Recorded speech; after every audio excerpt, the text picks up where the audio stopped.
I'd like to call this meeting of the Brick Township Council to order. Madam Clerk? Adequate notice of this meeting was provided and published in the Asbury Park Press and the Ocean Star on February 8, 2019. Copies of the agenda were provided to the newspaper, posted on public bulletin boards and the township website. Thank you. At this time, I'd like to ask everyone to please silence or turn off their cell phones. And Madam Clerk, if you'd send the box around for the council cell phones, please.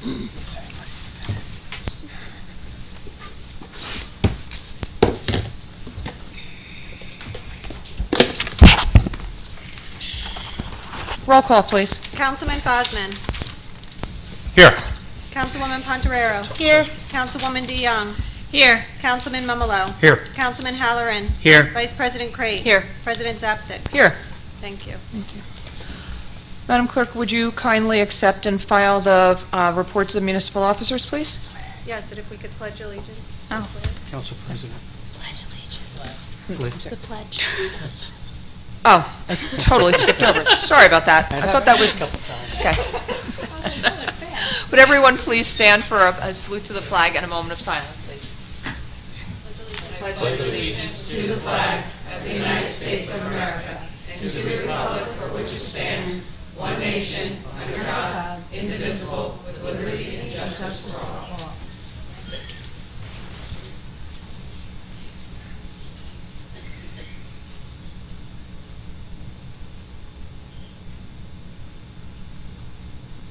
Thank you.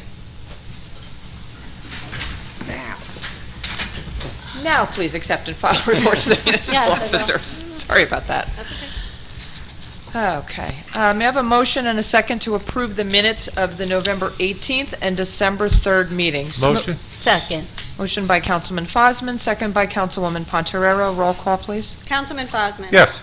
Councilwoman Pontorero. Yes. Councilwoman DeYoung. Yes. Councilman Mumolo. Yes. Councilman Halloran. Yes. Vice President Crate. Yes. President Zapcic. Yes. Thank you. And now we have our students of the month. Council Vice President Crate.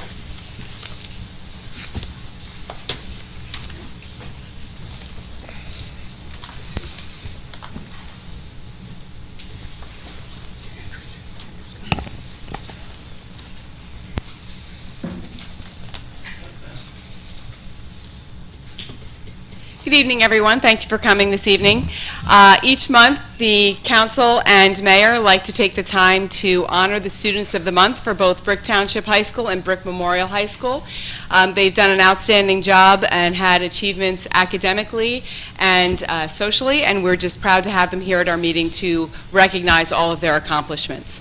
So I am going to start with the Brick Township High School Students of the Month for November of 2019. For grade 9, Tasha King. You're here, you can come on up.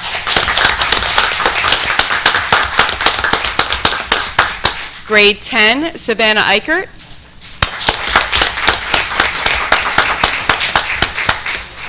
Grade 11, William Burge. Oh, come on up, hon. You do pictures. And in grade 12, Kayla Chung.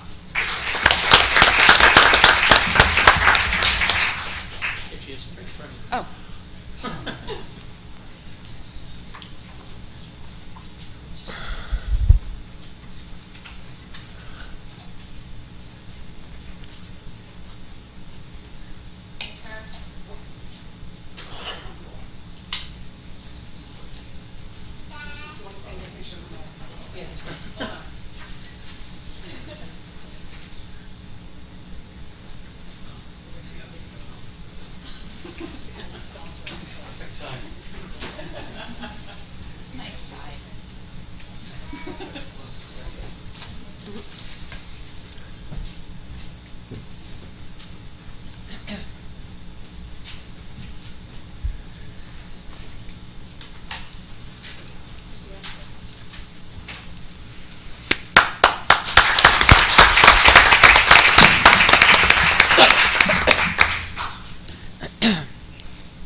And for Brick Memorial High School, for 9th grade, we have Patricia Morales-Vergne and Nicholas Barricaro. For 10th grade, we have Melissa Casella and Abigail Kenny.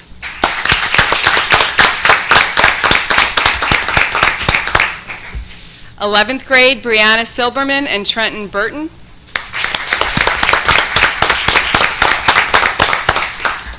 And 12th grade, we have Mia Capriani and Jameer Cooper Chapman.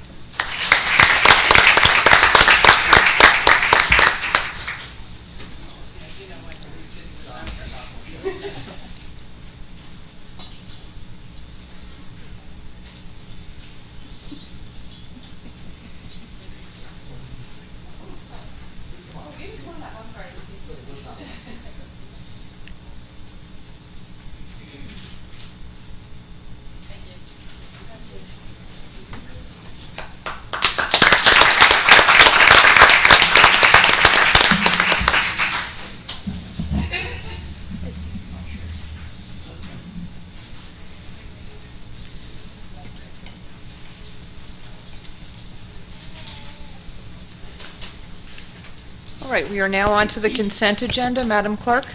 All matters listed under item consent agenda will be enacted in one motion in the forms listed below. If discussion is desired on any item, this item will be removed from the consent agenda and will be considered separately. Thank you. Resolution 4-1. Authorize acceptance of donation from Lowe's lock boxes. Thank you. Councilwoman Pontoriero? Thank you, Madam President. This resolution authorizes the acceptance of a donation of 50 lock boxes as provided by Lowe's. The lock boxes will be used as part of the police department's new Project Safe Locks, which is a program that provides lock boxes to interested residents at no cost. A key to the home will be left in the box, which the police department will use to access in the event of a medical emergency or any other type of urgent call for service when the resident is away, such as a burst pipe or another issue. This gives quick and easy access, often when time is of the essence. Only the police department will have the combination of the lockbox, and the lockbox will be flagged in the dispatch computer system as a property with a lockbox. At this time, the lockbox is free to the residents thanks to the donation by Lowe's. Anyone interested in obtaining a lockbox can contact the Community Policing Department at 732-262-1100. Thank you. Thank you. Resolution 4-2. Authorize refund from police road job account. Thank you. Councilman Mumolo? Thank you, Council President. This resolution authorizes a refund from the police road job account for the amount of $2,100 to Allied Universal. Thank you. Thank you. Resolution 4-3. Authorize acceptance of Emergency Management Performance Grant 2019. Thank you. Councilman Halloran? Thank you, Council President. This resolution authorizes the acceptance of an emergency management performance grant in the amount of $10,000 from the New Jersey State Police Office of Emergency Management. The grant is intended to enhance Brick Township's emergency management ability to prevent, protect against, respond to, and recover from acts of terrorism, natural disasters, and other catastrophic events and emergencies. These funds are used to offset the salary of the Township's Deputy Emergency Management Officer. Thank you. Thank you. Resolution 4-4. Authorize receipt of bids, isolated drainage, and roadway improvements. Thank you. Mayor? Thank you. This is part of our program that we do, that we have these various roads that are kind of, when we call them isolated, what it means is like there's a road that's in bad shape, but all the roads around it are in good shape, according to the engineer, so that the bad ones wouldn't be done for a long period of time, wouldn't be paved and drainage approved for a long period of time, because, you know, you do projects, you do them by neighborhood or by, you know, streets that intersect and all. So we found there was a number of these around town. So we started a program where we would do these isolated street projects where we'd pick, you know, between 5 and 10 every year, and even though they're not congruent, it'd be one contractor going from one place to another, so at least they don't have to get all their equipment to Brick, so it'd be a little bit less expensive the way to do it. And so the next roads in this project are Bretonian Drive, Millbrook Road, Rochester Drive, Stuyvesant Avenue, and Tilford Boulevard. And most of this, a lot of this is drainage, and this is going to be authorizing receipt of bids. So we go out and we ask for contractors to bid, and then we legally have to go with the lowest bidder as long as there's no problems. Thank you. Thank you. Resolution 4-5. Authorize receipt of bids, purchase and delivery of janitorial supplies. Thank you. Vice President Crate. Thank you. This resolution authorizes the receipt of bids for the purchase and delivery of janitorial supplies. This bid covers purchase and delivery of various cleaning chemicals, street brooms, wasp sprays, hand cleaners for mechanics, garbage bags, and many other items primarily used by Public Works, Buildings and Grounds, and Recreation Department. The township had an approximate expenditure of $55,000 during the current 2-year contract period, which will expire on February 13th, 2020. The current vendors are All American Poly, American Pride and Plastics, Central Polycor, General Linen, and Interborough Packaging Company. Thank you. Resolution 4-6. Authorize receipt of bids, purchase and delivery of doors and ballistic doors. Thank you. Councilwoman Pontoriero. Thank you. This resolution authorizes the receipt of bids for the purchase and delivery of doors and ballistic doors as needed for the Detective Bureau renovation, which is currently underway. Thank you. Thank you. Resolution 4-7. Authorize award a bid, Bolin Field improvements. Thank you. Councilwoman DeYoung. Yes, thank you. This resolution authorizes the award of bid for improvements to Bolin Field in the amount of $237,520 to Down to Earth Landscaping out of Jackson. The project was funded in the 2019 capital project and includes drainage repairs and reconstruction of the existing ball field infield.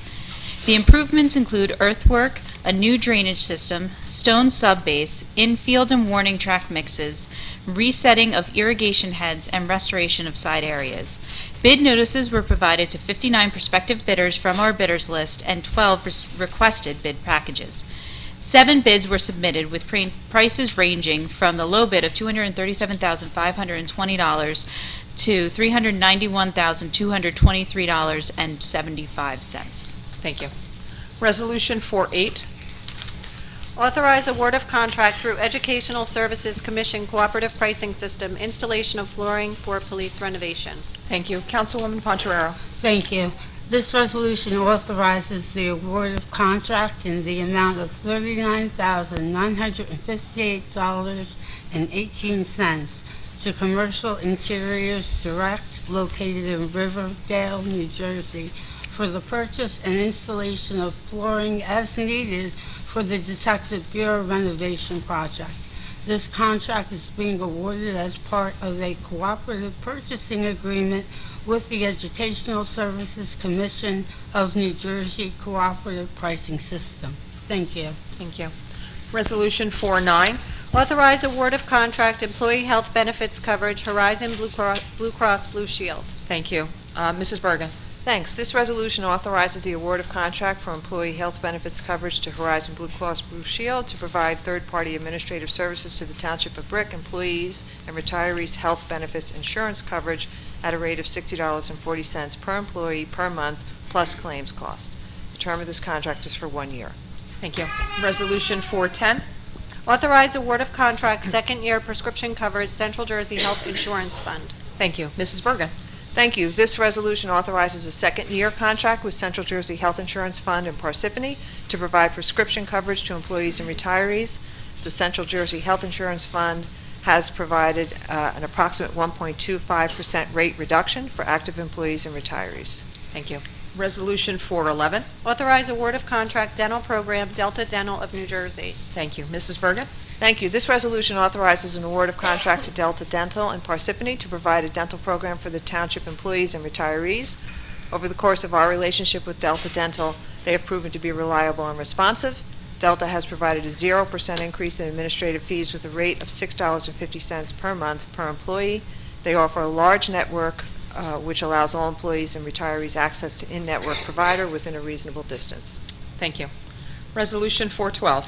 Authorize award of contract dental program International Healthcare Services. Mrs. Bergen. Thank you. This resolution authorizes an award of contract to HealthPlex International Healthcare Services in Uniondale, New York, to provide a dental program for the township employees and retirees at the following rates per month. Single, $26.87, two-party, $53.74, and family, $90.50. The township has a good history with HealthPlex, and rates reflect an approximate 6% decrease in costs. Thank you. Resolution 4-13. Authorize award of contract Cobra coverage benefits analysis. Mrs. Bergen. Thank you. This resolution authorizes the award of contract for COBRA coverage to Benefits Analysis in Nutley. The rate per participant remains the same with no increase. Thank you. Resolution 414. Authorize award of contract, stop-loss coverage, symmetric. Mrs. Bergen. Thank you. This resolution authorizes the award of contract to Symetra, Bellevue, Washington, to provide the township brick stop-loss coverage that provides protection for the township against an excessive claim by any one individual. This is particularly useful in the event of scenarios like cancer, chronic illness, or catastrophic injury, all of which can incur medical costs that can quickly skyrocket out of control. The renewal with Symetra increases the individual stop-loss level to $150,000 with a $200,000 aggregate. Thank you. Resolution 415. Authorize award of contract, second-year vision coverage, United Healthcare Insurance. Mrs. Bergen. Thank you. This resolution authorizes an award of contract to United Healthcare Insurance, Hartford, Connecticut, to provide vision insurance coverage to employees and retirees. The township has a good history with United Healthcare to date, and the rates reflect a 0% increase in costs. Thank you. Resolution 416. Authorize award of contract, temporary disability coverage, Guardian Life Insurance. Thank you. Mrs. Bergen. Thanks. This resolution authorizes an award of contract to the Guardian Life Insurance Company of America, Hudson Yards, New York, to provide employee temporary disability coverage at a combined rate of 0.75% of payroll, 0.26 employee contribution, and 0.49 employer contribution, up to the statutory maximums. Thank you. Resolution 417.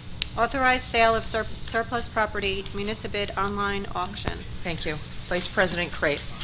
This resolution authorizes the sale of surplus property through using the online auction services of Municipal. Thank you.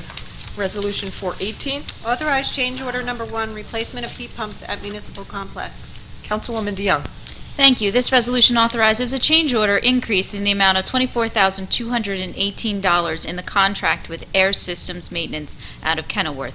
The township requested additional work as part of the replacement of heat pumps at the municipal complex project, specific to the new ductwork for the Detective Bureau renovation. The increase will allow the contractor to expand the original ductwork to allow for a more balanced system, which we are asking the council to continue as a change order. Thank you. Resolution 419. Authorize closeout change order number 1, roadway improvements to Central Boulevard East, Foster Avenue, and Oak Hollow Road. Thank you. Councilman Halloran. Thank you, Council President. This resolution authorizes a change order decrease in the amount of $27,052.45 as a result of a final as-built quantities for the roadway improvements to Central Boulevard East, Foster Avenue, and Oak Hollow Road. MECO Incorporated has completed the contract, and this change order will also allow for closeout. Thank you. Thank you. Resolution 420. Authorize change order number 1, 150-foot monopole installation and site work. Thank you. Site work, sorry. Thank you. Councilman Mumolo.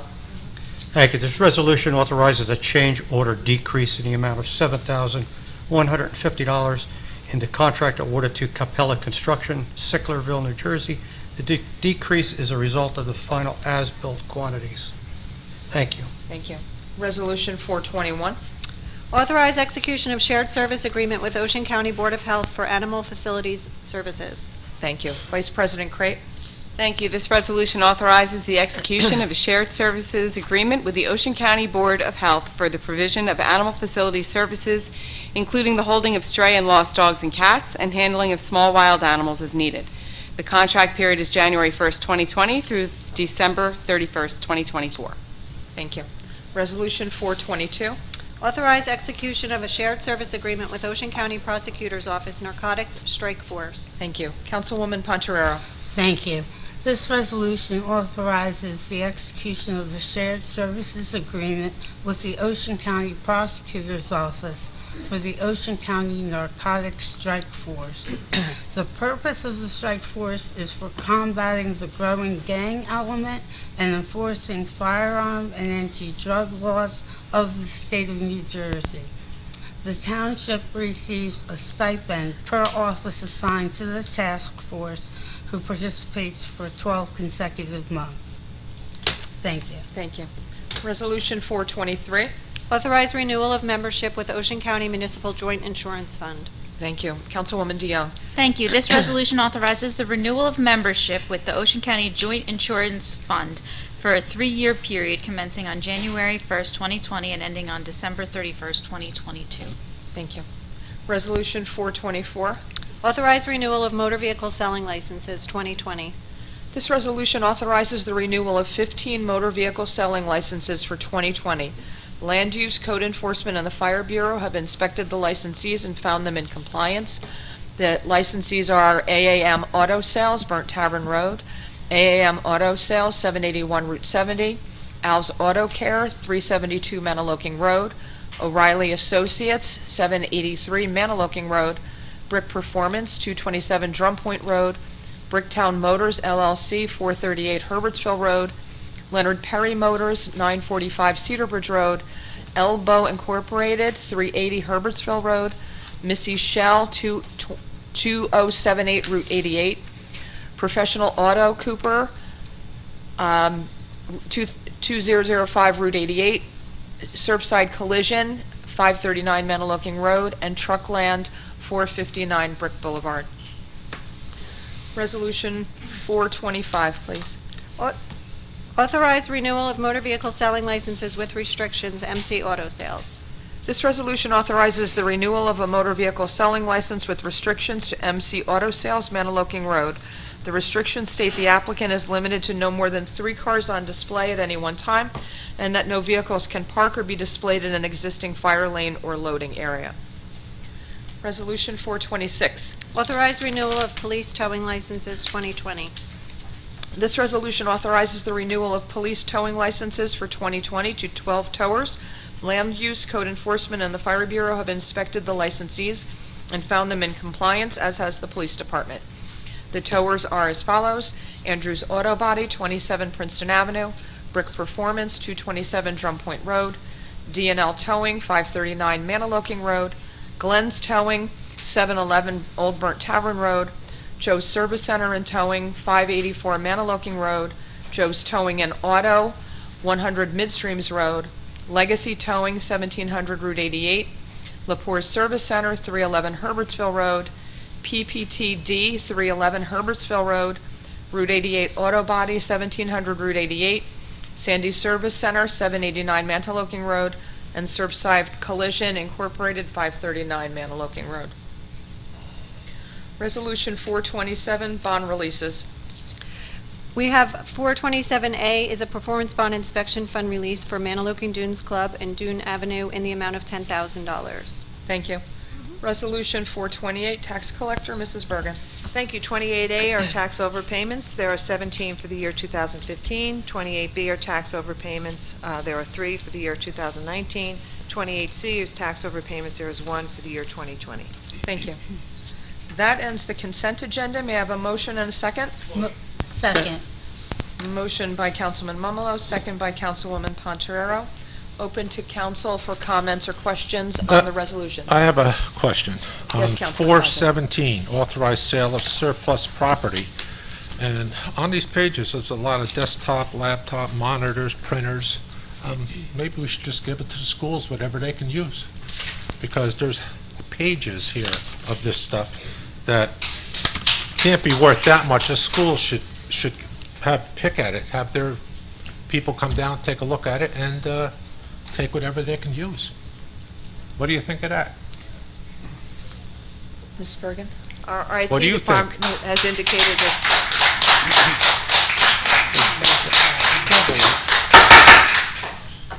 Mrs. Bergen? Our IT department has indicated that they were archaic and outdated and unusable, and they're just requesting the auction for any little bit that we could get.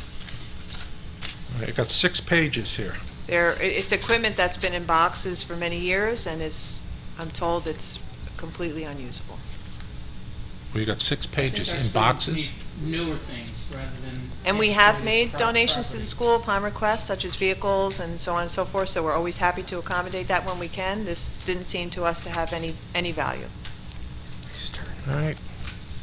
And the hard drives also have to Maybe be they should just at least removed, come down so and look. it's dysfunctional with I'm sorry, what was that last The part? hard drives also have to be removed because of the... So essentially, if they had any value, we would be conveying equipment with no that are not, that's No use not in value. usable condition. Correct.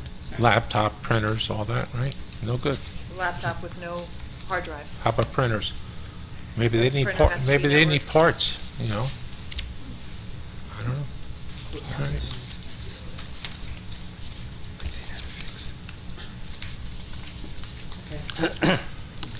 Anything else? No, that's all I have. Close council open to public for comments on the resolutions only, on the resolutions. Mr. Campbell?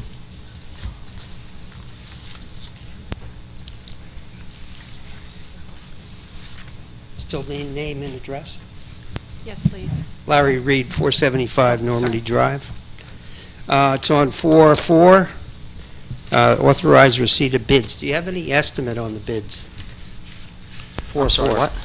Did you have any estimate on what the bids might be? No, you can't release that, because then all the, people bidding on it would know. Key into the estimates. Yeah, exactly. Right, okay. So Don't we have that's an all engineer's bid? secret. And our engineer should estimate the cost, right? Our engineers do an estimate, Yeah. yes, but that would be illegal for us to let anybody know that information, because that would be No, I just saying rigging our the bidding engineers process. do an estimate. So we know, we up here know approximately how much it's gonna cost. The engineer's done an estimate. It can't be released to the public. Okay.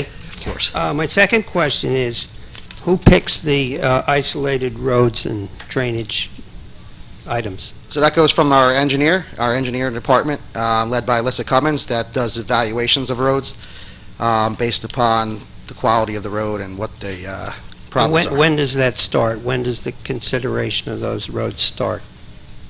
These roads? Yeah. Consideration of Well, fixing them? this is a group here that you have now. That's going to be done in 2020, or how does Yeah. that work? Yeah, well, they can do the drainage work in the winter, but any paving would have to be done in the spring when the asphalt plants reopen. So can anything else be added to those projects? To these? Yes. If by chance, so like if, let's say the council a month from now awards a bid for, you're making up a total number, obviously, $100,000, and the contractor does everything and he only spends $85,000, then you can add something based upon the what money is left over. If there's something that fits the $15,000 or whatever that number is afterwards, if that's what you mean. Okay, so if there's money left over, what money did you start from? You started from when the bids come back. So a bid process is basically this. So basically, I understand the bid process. You don't have to go so through that's that. the money Thank that you start from. You start from the money that's, So that- they get the whatever the bid is. specifications, then when the bids come back in, then you know the total cost of this project. yes. Okay. That's all, thank you. Well, Mr. Reed, I think you believe we're talking about the capital budget, which was $8.5 million, and they selected projects already for this year coming up. For 2020, you've already picked the Yes. projects. Yes, they already selected the project. If you want a new project on here, you could approach the mayor or the council and ask for the following year if you want a project you're looking for to have be done. I'll be up at public comments to address Okay, that. Thank you. Thank you. Thank you. Anyone else on the resolutions?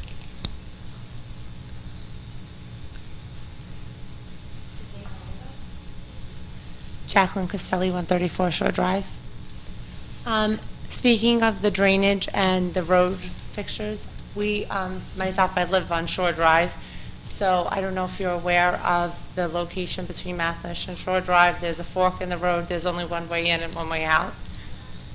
And often at times, it's happened at least 5 times in the past month, the road is so flooded that my kids and I have to walk behind the dock, like on the docks of the homes, just to get to school. I have to park before the fork in the road. I usually have to carry one of them, and then my older son carries one. So we don't, because it would be impossible, your car would break down if you drove through. So I was just wondering if, because there is no other outlet, is that on the list of getting fixed? It's not on the resolution, because I read those different roads, but yours sounds like a flapper valve thing, which we're addressing in our 2020 capital. So the water comes up, not when it's raining, but when it's a high tide? when it's high tide. Yeah, so that's not, I mean, it sounds like drainage, but it's, but it's not a drainage problem. It's a problem with the tides. It's tidal problem as opposed to a drainage problem. Drainage is going down, tidal's coming up. Okay. So in our 2020 capital, we're going out to buy a number of flapper valves, which is what it does is it's got this system in it, so that when the water's coming in from the tide, it shuts down, so the water can't get in, so it won't rise up. But when it goes to low tide, it opens up, and this way the rainwater can come this way and get out. So there's not a brand new company, but there's a company that we're now happy with and that type of thing. So that's in our 2020 capital. I can check on Shore Drive being part of that or not, because I know it goes on basically our engineers' experience and then people who let us know about different areas that need these, and then Yeah, we I mean, figure out where. I've called and I've spoken to you on. Oh, then if you call, you know. then it's got to be on the list. But I'll note it, Shore Drive, for sure. And I just, like, sometimes, I have to plan ahead and try to, like, follow the tides or whatever, because it's, if the rain does make the problem worse, if there is a high tide, of course. But I'm just concerned there's, like, 15 kids that, just to get to the school bus, which is before the fork in the road, sometimes, they're walking by themselves, and they're walking, where they're literally walking on the docks behind the home so that they don't have to get soaking wet. Yeah, it's bad. We have a number of low-lying areas in Would town. there be able to be some type of Shore Acres, assistance Normandy. and during, like, at least the school day, like when they know that the kids are coming in and home? Some type of what? Like during the day, like, I'm just trying to think, like, there's a lot of families that live there, at least 4 families with 3 kids each, and their kids are, like, just walking, because, parents are working, so, is there some type of plan that maybe we could think of before the 2020 capital to assist the kids and at least to get to school safely? I've already had to not send my kids to school once. Yeah, it's just, I mean, it comes down to the tides and the winds, and that's what it comes down to. It's just Mother Nature overtaking these low-lying neighborhoods, which Shore Drive is one of them. So that's, the flapper valves.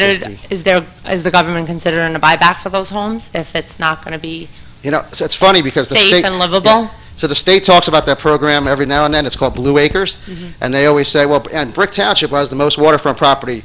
They've never taken advantage of that system. I've never had one person ask.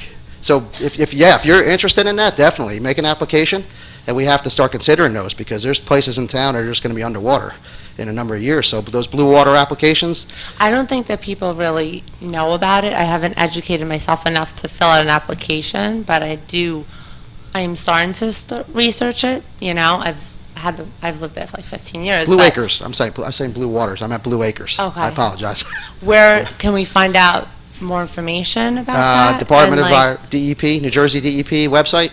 And Okay. it's a whole, it's an application process, and it's an evaluation. There's a lot to it, but Are there certain homes that are already considered part of that application? not one person has asked in Brick. A number of them, like there's Rivers up in North Jersey, Dunellen or Boundbrook in that area, I know, did it.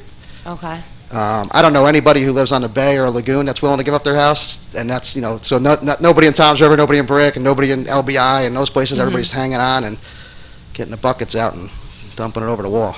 Okay. All right. But, yeah.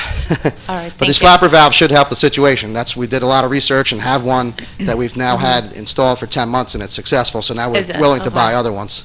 Okay. And, I'm willing to seek all my options. Thank you. Anyone else on the resolutions? Mr. Finelli?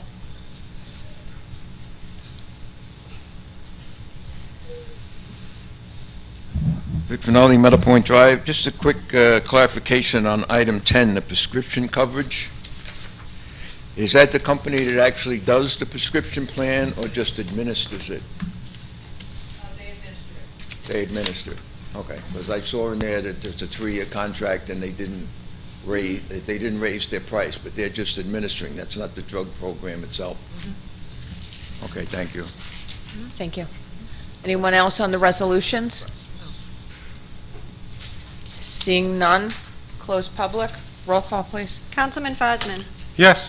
Councilwoman Pontoriero. Yes. Councilwoman DeYoung. Yes. Councilman Mumalo. Yes. Councilman Halloran. Yes. Vice President Crate. Yes. President Zapsik. Yes. Thank you. Item 429, bill resolution. Be it resolved by the Township Council of the Township of Brick that the following bills be paid and that the mayor and clerk be and are hereby authorized to draw orders on the treasurer for the amounts of the same.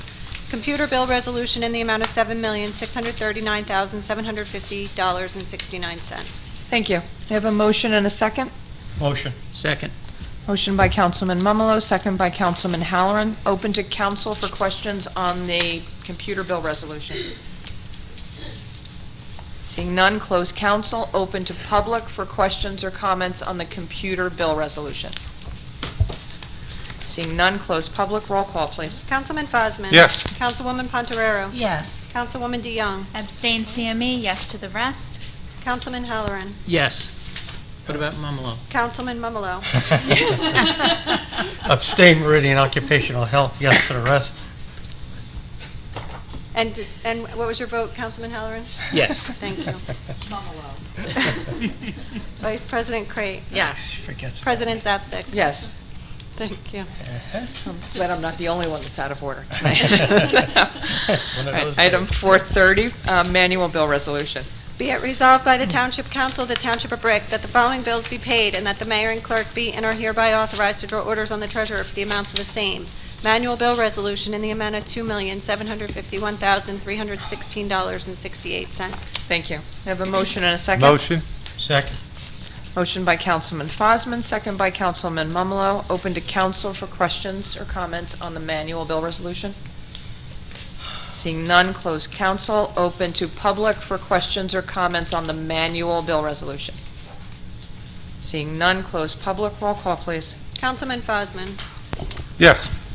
Councilwoman Pontorero. Yes. Councilwoman DeYoung. Yes. Councilman Mumolo. Yes. Councilman Halloran. Yes. Vice President Crate. Yes. President Zapsik. Yes. Thank you. Okay, we are now at public comment. Please note that each person addressing the council during any section of the meeting during which public comment is permitted shall limit his or her remarks to 5 minutes pursuant to Brick Township Administrative Code, Section 2-33B. Thank you. Who would like to speak? Mr. Sluka?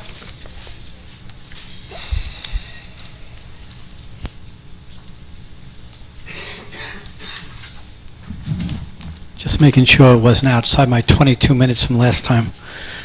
Let me read my little note that I sent out on December 9th to the mayor, the council president, Andrea Zapsik, Brick councilman and councilwoman, the workers of Brick Township, and all of Ocean County, in fact.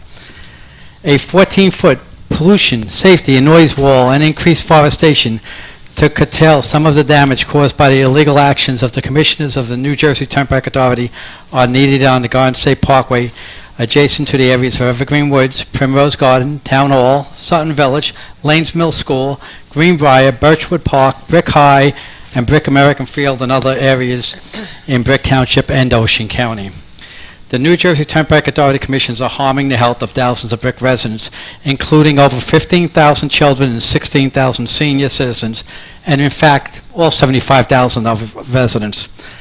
Many studies have been conducted and brought before the council and mayor. In general, they all conclude that air pollution from traffic harms our residents and kills our seniors prematurely. Many studies published from groups like the Environmental Protection Agency and others are universal in their conclusions that air pollution from exhaust fume kills. The Center for Disease Control reported a higher than expected prevalence of autism in Brick Township in 1999, and the rate was about 0.5% of our residents had autism. Today, about 3% of our children, more than 4% of the boys, are diagnosed with autism. One major environmental change in the area is the destruction of tens of thousands of trees on the Garden State Parkway. For the past 7 years, I've talked about the toxins in the air around Evergreen Woods and other areas in Brick adjacent to the parkway, and of the parkway's expansion. And I wonder if the mayor, council, administration, and town planners had considered the dangers of the additional toxins in the air that are caused by the expansion of the Garden State Parkway. Some of the information I supplied to the council pertaining to the toxins associated with Evergreen Woods, Birchwood area, Brick High, and other area details the problems with air toxins from autos into the children's lungs, as well as the lungs of mothers-to-be. Remember the published studies of Ian Mudway, a respiratory toxicologist at King's College in London, the Professor Chris Griffiths, principal investigator at the Medical Research Council, and Asthma UK Center in Allergic Mechanism of Asthma, where they state that those living in areas with high level of particulates and nitrogen dioxide had up to 10% reduced lung capacity. 10% lung capacity reduction. So maybe the town council should consider changing ordinance in Brick to protect our children from air toxins from the trucks and autos of the Garden State Parkway. Our Board of Education members should attend and speak out at town council meetings. They all should be backing the elected representatives of the area to stop the pollution imposed on our children, for at least force the NJTA commissioners to improve the air quality of the area surrounding that Garden State Parkway. Representatives of the people should not be a mouthpiece for big government, government cartels, and institutional bureaucrats, but be the people that should be proud to stand with all our citizens, because it will help our brothers, sisters, mothers, fathers, and children from years of suffering with COPD, asthma, autism, heart maladies, and even premature death. The citizens need every one of our representatives, from the Board of Education to the Town Council to the Mayor to our Assembly members and all our representatives, do what is necessary and right. Thank you for your time. I didn't say my name. John Sluka, 950 Sylvia Court. Sorry about that. And have a good day. You yell back a minute and 10 seconds. Thank you. Yes, yes, ma'am.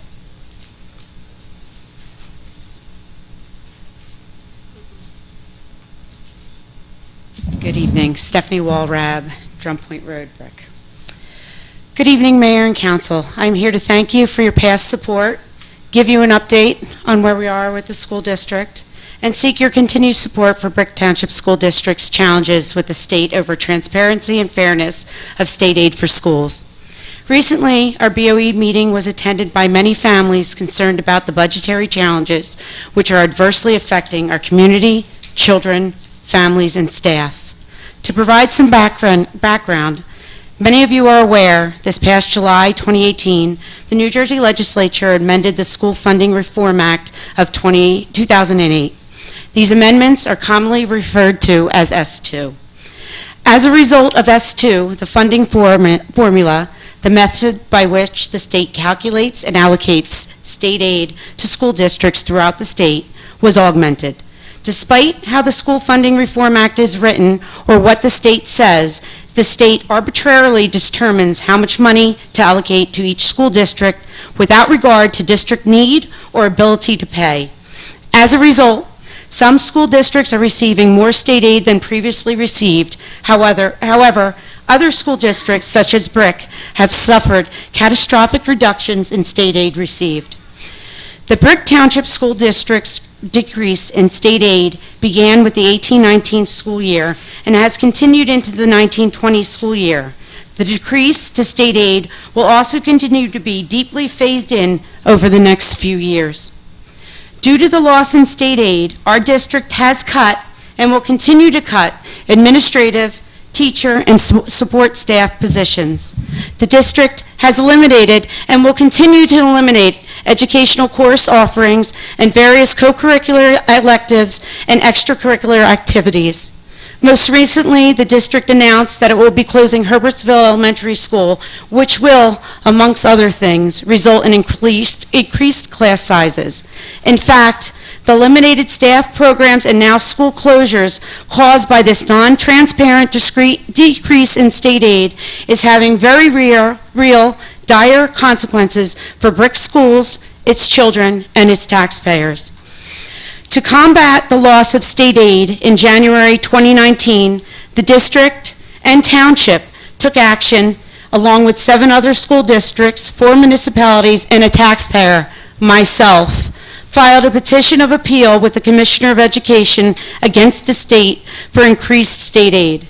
The petitioning school districts have all been negatively affected, receiving less state aid in the 1920 school years than they received in prior years by S2, and all have suffered similar cutbacks, including elimination of personnel and class offerings and/or facilities closures.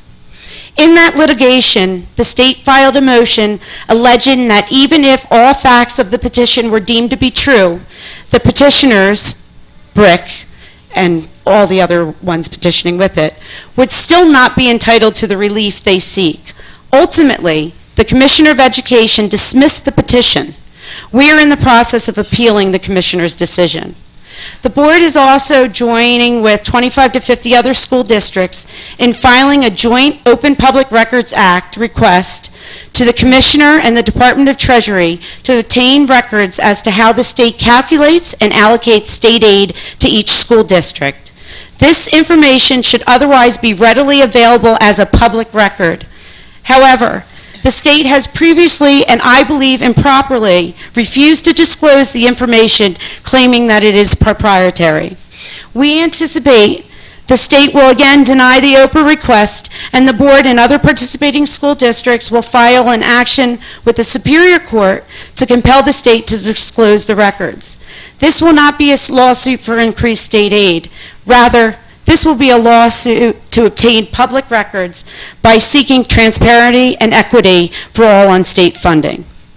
The district's goal is to receive its fair and predictable amount of state aid, and the state must transparently calculate and allocate state aid according to the district's need and ability to pay.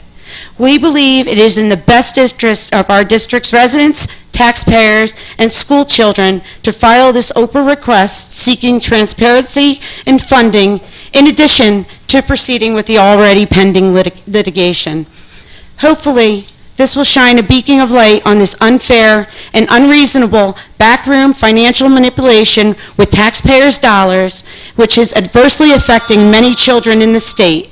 We are asking you, Mayor and Council, to continue to work with us in seeking equity and transparency. Thank you.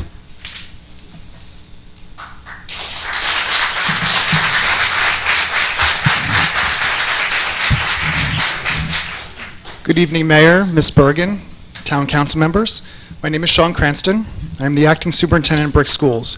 First, I would like to thank you for all your support for our district and the fight against NJ Bill S2. Mayor Ducey, I know you were in Trenton earlier this year rallying alongside our students and staff. I was here in September to see the council pass a resolution to urge the state to create a new school funding formula. The problem is the state has not responded. Sorry. We don't even know what the formula looks like, and the answer from Senator Sweeney is to propose another bill that will allow local school districts to raise taxes over 2%. I'm here tonight to ask you to continue the fight with us in demanding the state release the formula. If the state's position is that our hard-working community is undertaxed, then we deserve to know what that formula that they use to arrive at that conclusion. Brick is still suffering from impact of Sandy with the loss of its ratables. Our state constitution guarantees a thorough and efficient education for all students. We are already one of the most efficient districts in the entire state. The cumulative loss of state aid of $1.7 million and $2.2 million has resulted in a loss of over 40 positions with class sizes of 30 or more in many of our elementary schools. Now the projected cut of another $4.2 million has already forced the closure of one school and potentially the loss of non-mandated programs. Can you imagine what the cumulative loss of $95 million will do within the next 5 years to our students, our schools, and our community? We have started a Twitter campaign with the hashtag #SaveBrickSchools. My promise is to directly tweet Governor Murphy and Senator Sweeney daily for 30 days. Many parents and staff have already joined the movement. There are two bills that have been sponsored by Senator Holzapfel, Assemblyman McGuckin, and Assemblyman Wolf relating to school funding cuts. A6029 requires the Department of Education to release the school district upon request data and software program algorithms used to calculate state school aid. They also will be introducing Bill A4278 in the 2020 session with adjustments to reflect the current years. A4278 prevents state school aid reduction in school districts that experience decrease in equalized valuation and are located in certain counties. We will be planning future rallies in the upcoming weeks, and we'll keep you guys all aware. Thank you for your time tonight, and please continue to help us fight for our children and our future. Hashtag #SaveBrickSchools. Thank you, guys.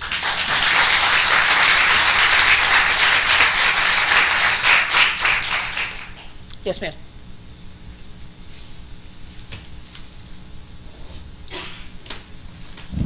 My name is Chrissy Arif. I live on Windcrest Court in Brick. Good evening, council members, Mayor Ducey. I'm sure by now you've heard what happened to our school. I'm here tonight to ask you for your help. We need to go back and fight for this funding. The closure of Herbertsville Elementary School has begun to impact our children tremendously. This closure will also soon start to impact the businesses of Brick.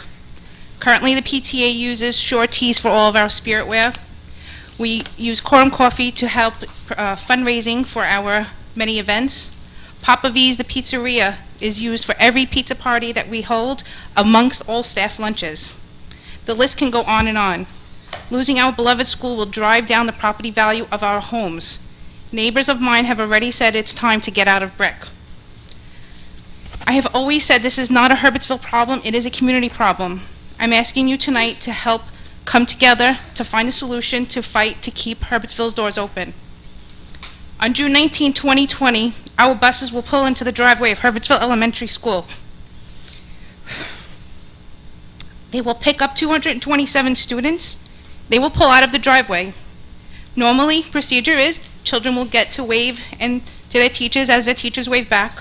The buses will do a circle back around. Children will laugh.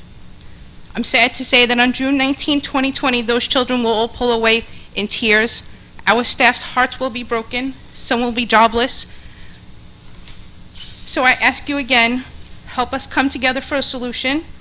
If there's anything that I can do personally to work with any member of the council or the mayor, please, I am here to fight for the children, not of Herbertsville, but of the community of Brick. This year it's Herbertsville on the chopping block. Next year it can be any other school. I thank you for your time. Happy holidays.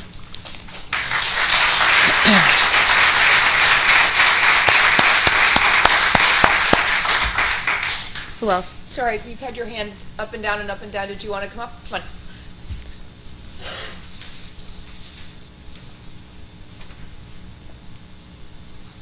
Hi, I'm Steve Kirby, 7th Avenue, Normandy Beach.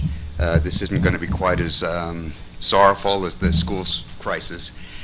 Our kids can't get to school because of the flooding, and we wanted to bring it to your attention. Some of you know about it. Your police department should certainly know about it because they fly through water that's 2 feet deep. On many, many occasions, your cars are rotting out. On October 12th, there was the flotilla of surfboards and kayaks with young kids playing in the street. Of course, the cars can't go through. And we understand the flapper valves have been discussed. We talked to the town engineer. I personally don't think they're going to work. I hope they do. I think that it requires a lot more thought and future planning than flapper valves. And we hope we get some in Normandy. I think I read this plan, the neighborhood plan, twice, 3 years ago and just today. There's very little in here that saves or addresses the flooding over there. We have continuing breaches of the storm drains, bringing the water up. I don't know that you can close the storm drains, but I think you should selectively look to close storm drains. We get 20 to 30 days of flooding without major storms, and it's coming right up right up through the macadam, up through the storm drains. You can't get your cars out. I think that you need to develop higher bulkheads. Every time somebody replaces a bulkhead, they should be forced to go up an extra 2 or 3 feet. Start doing that today. Maybe in 50 years it'll be able to hold off what's coming. I don't think you've done much in terms of coverage ratios. If you close the storm drains, if you stop the coverage ratios, make all the parking lots permeable, driveways, gravel, stop the concrete, stop all the paving that's going on, let the rain absorb.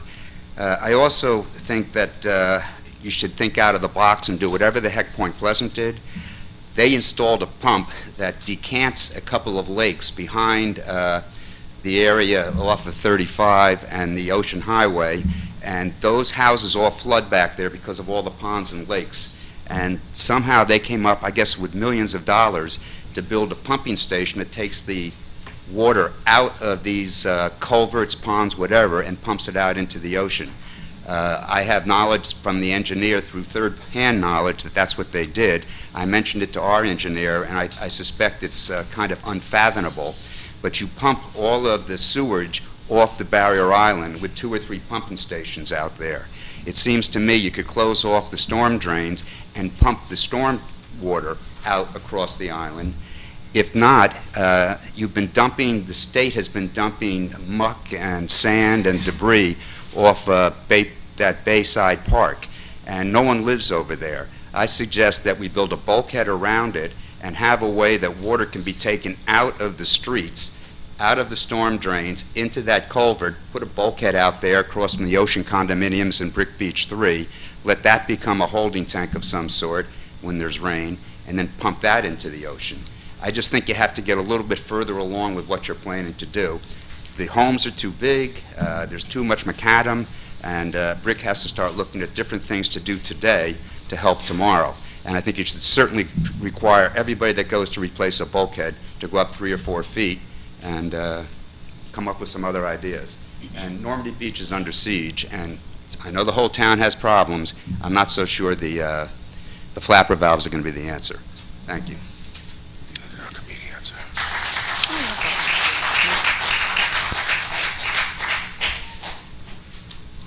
Mr. Reed.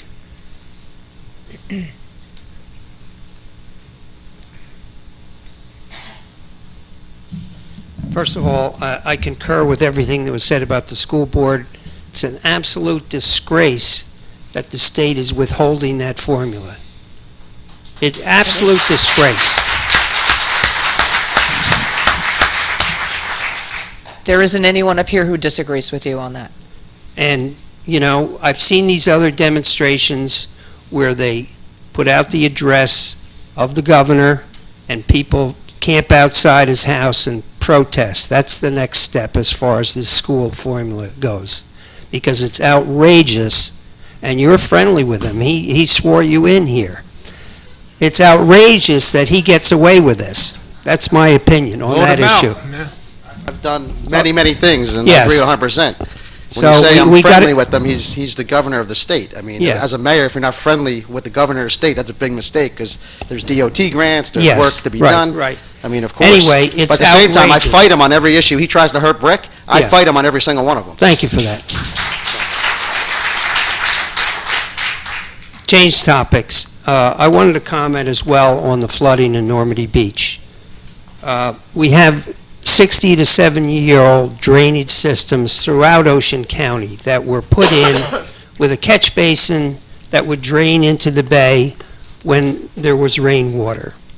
As you've seen in all the articles that have been posted in the papers, sea level has come up 1.5 feet. So all these drainage systems that were put in 70 years ago don't work. All they do is allow the bay water to come right into the streets, whether it be Shore Drive or Broad Avenue in Normandy Beach, 6th Avenue, 7th out. These are the brick streets in Normandy. These flapper valves have not worked in the past, and it's kind of a Band-Aid that really doesn't solve the problem. You need to raise the streets, and that's what Tom's River section of Normandy has been starting to do. You may not be aware of it, but there's a street called Bay Beach Drive over in Tom's River, where they started it in January, finished it in June. They raised the street level, put in new catch basins, new curbs, raised people's driveway to meet the streets. It was a $2 million project, and it affected about 45 homes. In the brick section of Normandy Beach, we have 119 homes that have to go out through Broad Avenue. That floods all the time now. The engineer tells you that. We need that street raised. And, you know, if it has to get on this odd, whatever you call it, the section, Resolution 4, we can't wait. We can't get out. The kids can't go to school. Emergency vehicles come in. The police don't patrol when we have it flooded. We don't get mail delivery. There's a huge problem with this. My time's running out. We brought this up with the county a couple weeks ago. The county engineer, we talked about bulkheads, because when the tide gets high enough, the bay water comes right over the bulkheads. Okay? When you go to raise your bulkhead, replace your bulkhead, the state DEP allows you to rip and replace at the same height. You have to get a special DEP permit, costs about $5,000, to raise your bulkhead, which makes no sense because we know we need to raise the bulkheads. So what the county engineer pointed out is that on Long Beach Island, they passed ordinances which require new bulkheads to be raised to a certain height, which would, without getting a DEP permit, which would be solve part of the problem because when the road gets high enough, when the bay gets high enough, it comes right over the old bulkheads into the street. So the flapper valves won't have any effect on that. So what I did, I brought that, he emailed me a sample ordinance from Long Beach Township. Can I give this to somebody to? Can I pause that timer?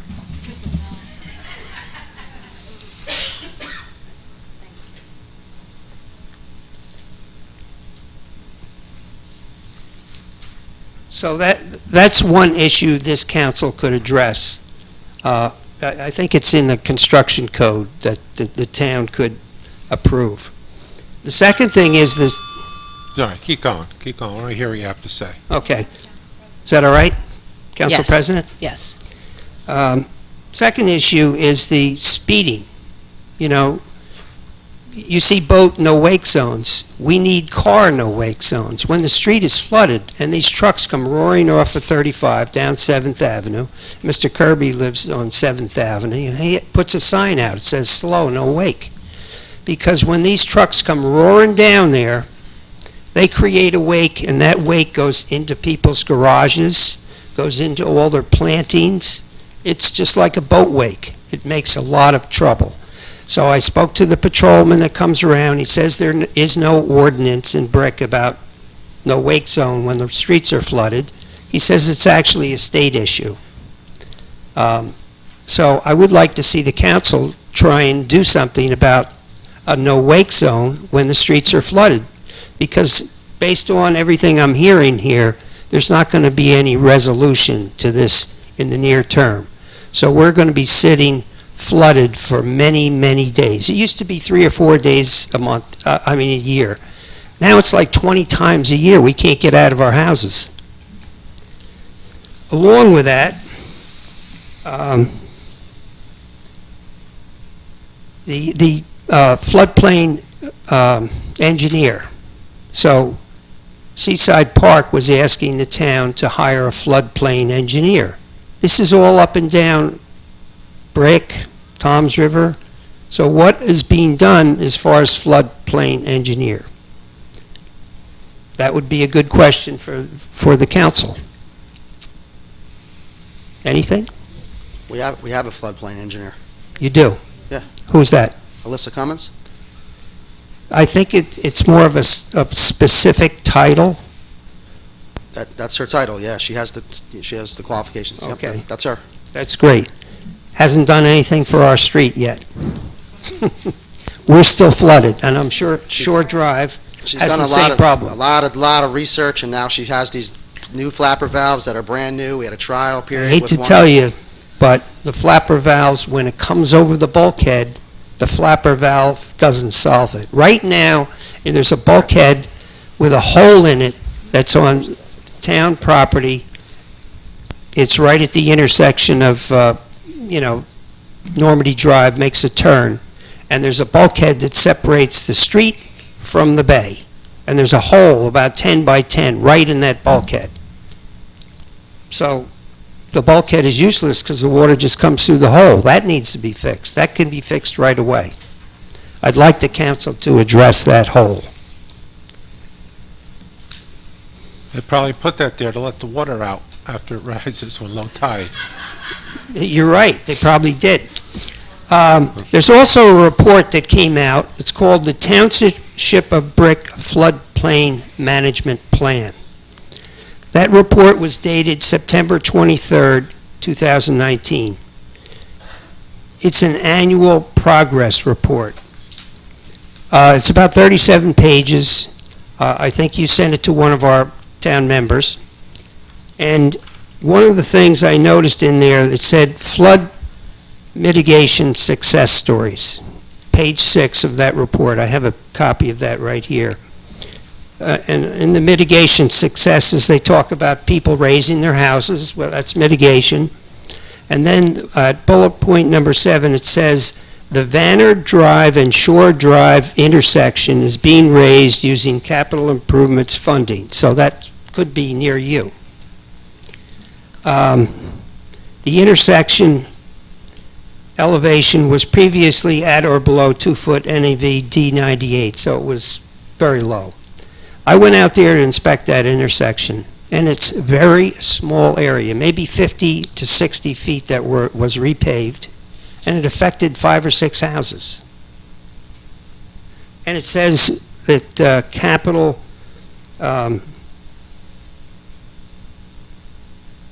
improvements funding.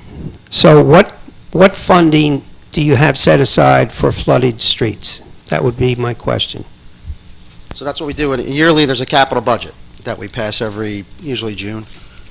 And part of that is all different projects, including drainage projects. For example, the 2020 has the flapper valves, the new ones, and that's all. But the success story is raising the intersection that was low.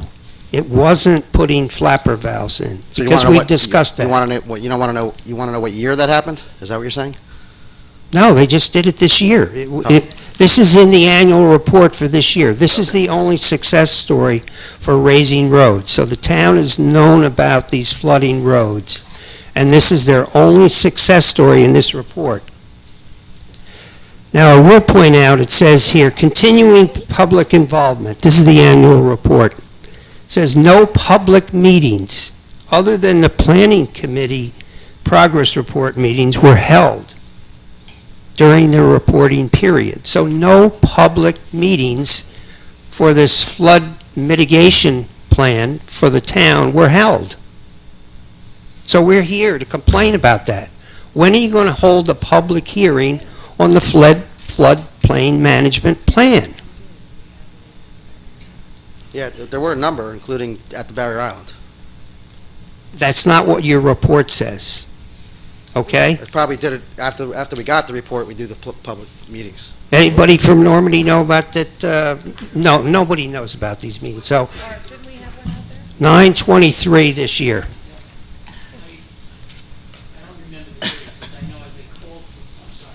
I know they had, the committee and the Tara and Alyssa and some of the consultants had called for them. I don't remember the date.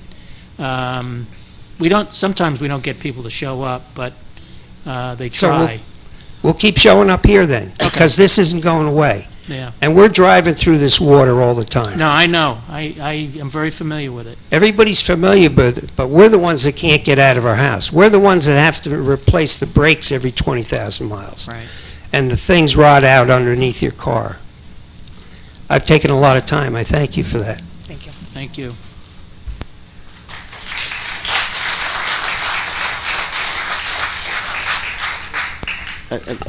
The Anyone email else? that has the plan, that has the date of the next meeting as well. So you should definitely attend. We don't have the email with us, but we can just resend it. But yeah, the email with the person who got the plan. Yeah, it's probably on the website. We can do that. Okay. It's probably there already, but there's a whole section on about this on the website. Hi, good evening. My name is Elizabeth Bott, 648 Donald Street. I initially came here about the school situation. I'm here with my niece who lives on Shore Drive. And we're hearing a lot about this drainage and water and mumbo and jumbo and state and government and county. And so I just want to put a little personal spin on this. Jacqueline is a New York City school teacher who leaves at 6 a.m., sometimes 5:30 a.m. in the morning. I have the privilege of being the caretaker to 3 children. We have waiters, we have boots. We consistently, every single day, watch the weather to get out of the house. We have 3 children in Brick school system, pre-K, middle school, grammar school. 3 different bus stops, 3 different schools, 3 different drop-offs, 3 different pickups. Depending on the weather, depending on this drainage, depending on all of these things, it is making our day a living hell. A living hell. It's not just about these, the state and the government and the drainage and what they're going to do.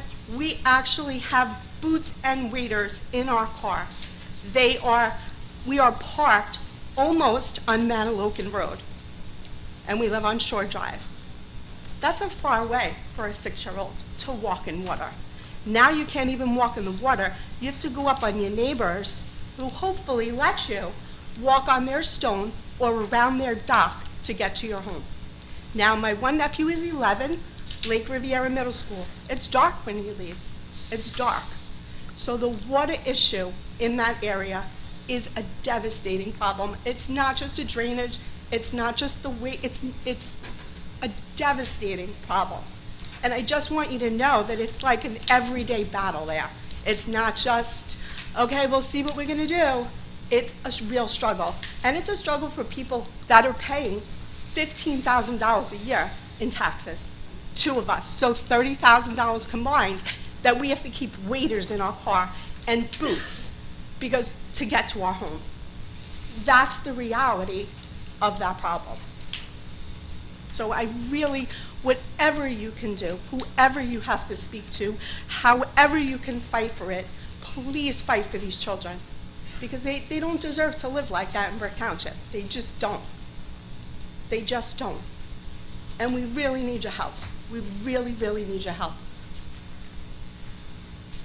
The engineer's done some severe studying, and she's full on board. I would love for her then to sit in my car with me and come with me every day when I have to watch these children, especially now in the winter and the rain and the snow.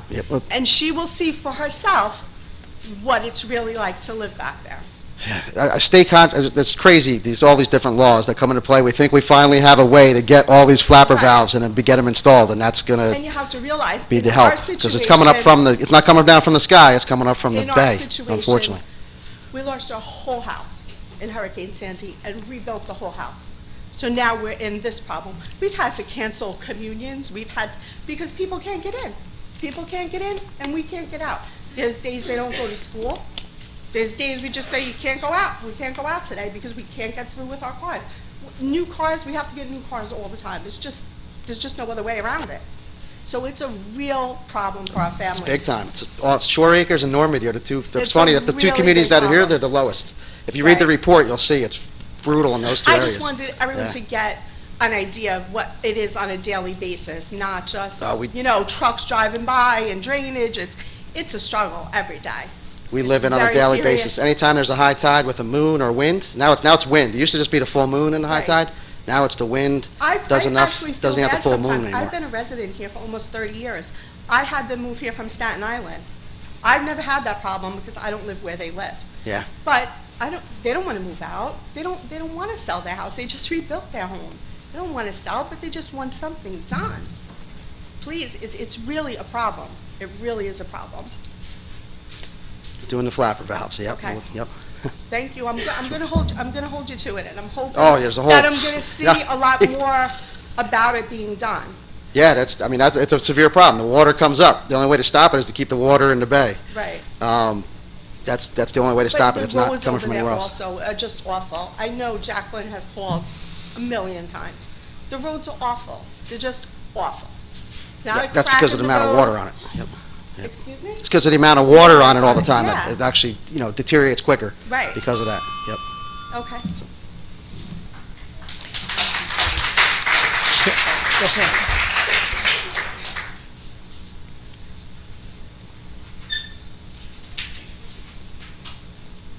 Hi, I'm Kristen. I live at Yellow Brick Road. I feel really bad for those who live in the flood areas because over 8 years ago, I used to live off of Drum Point, and the bay at Hurricane Irene came into my house that we rent, and I had a 2-year-old and a 1-week-old, and we flew to the other side of Bricktown, where there's no water. We found a home and a life in the Herbertsville section. I am so scared that our town, our community, is going to be forever changed. Bill S2 does not only affect the parents of Brick, but also the residents. Our taxes will go up. Do our residents know that, who don't have school-age children? Aware? Last night, a bill was passed to allow the districts to exceed the mandated 2% tax increase. At the last board meeting, it was stated that to raise taxes to get us out of this, it would have to be raised 19%. Do the Brick residents aware of this? They're obviously not, or your room would be full. Do you think if taxes are raised that much, people are going to stay?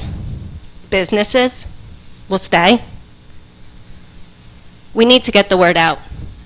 And I know there was a march on Trenton that you attended. The Board of Education has sent letters home and robocalls. Obviously, it's ineffective.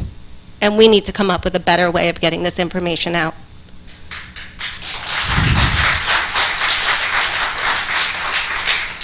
Our town should be plastered in flyers in every storefront. Summerfest gathers thousands of people. Thousands.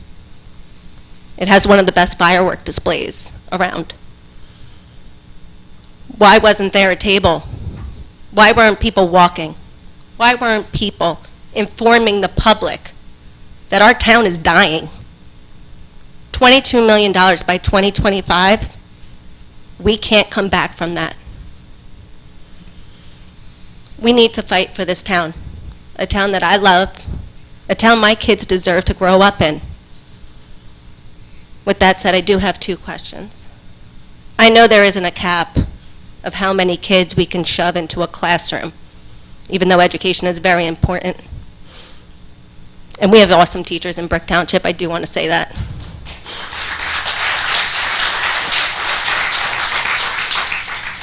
Children are different today than they were 30 years ago. Their behaviors are different. Their attitudes are different. Having 30, 35 kids in a classroom, ask a teacher, it's more like 40, 45 kids. So I know there's no cap, but there has to be a fire code. 30, 35 kids, 30, 35 desks, 30, 35 backpacks. God forbid there's a fire. God forbid there's an emergency. Are our kids safe in those conditions? Or does that not matter?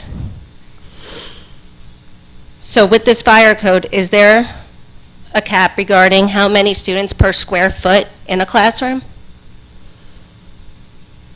And what is your plan in leading us, Mayor Ducey, to fight against Trenton? Thank you. Merry Christmas. Ms. Jones? Hello, I'm Roxanne Jones of the Laurelton section of Brick. I'd like to say that back when I was growing up, I grew up in Manchester Township. And we always didn't have, I guess because of lack of a lot of school-age children, enough money to pay for certain things readily. So there were times when we had split sessions before we had, for example, a middle school built. And other times before we had the high school built, the kids had to go all the way to Lakewood. It's really sad that our state came up with a formula that they will not tell us, what it is. I mean, really, they have to pass a law or have lawsuits in order to get this very important information out. What are they hiding? And number 2, in addition to a school being closed, first it's going to be crowded classrooms, then it's going to be split sessions if this problem continues with schools closing. And then what about materials? I remember there were things were so tight that when I was in 2nd grade, we had to share textbooks. And then, of course, there's the high taxes, the property taxes. That's going to be reflected in rents. I mean, thankfully, I can afford where I live, but, it's not easy finding an apartment in New Jersey that you can afford.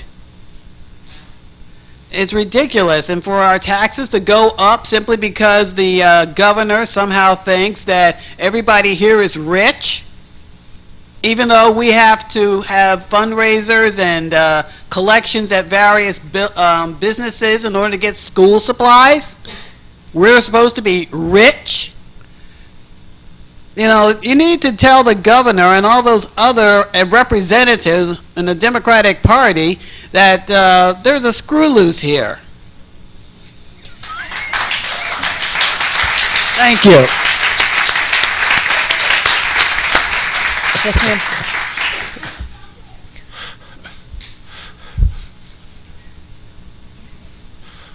Hi, my name's Jacqueline Costelli, and my children go to Warren Wolf, Osborneville, and Lake Riviera.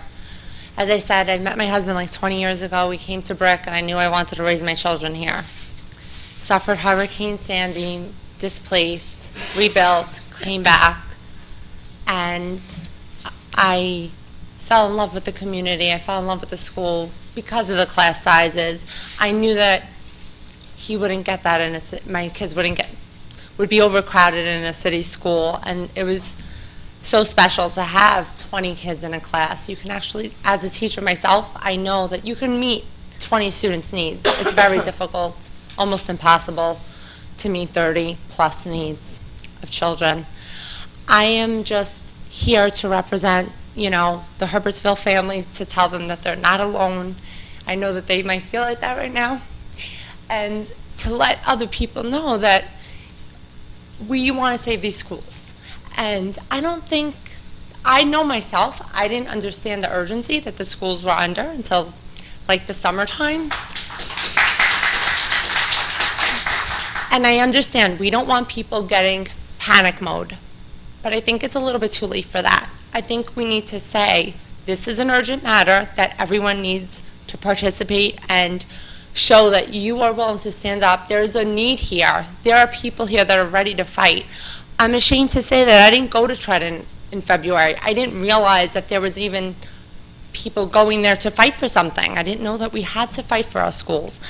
But I have been dedicated to advertising that we need to save our brick schools, and I've been trying to, you know, I brought a friend here, Sarah. She just moved from Staten Island too. I have another best friend that moved just a few months ago from Staten Island, who also is, you know, willing to support and continue to support the schools. I think that we need to advertise better.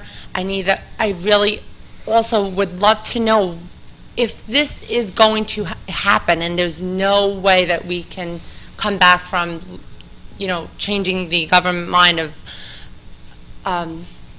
cutting the budget. What is the plan? Like, what is going to happen? People need to be aware of that too, the consequences, because we need to prepare for ourselves and for our children.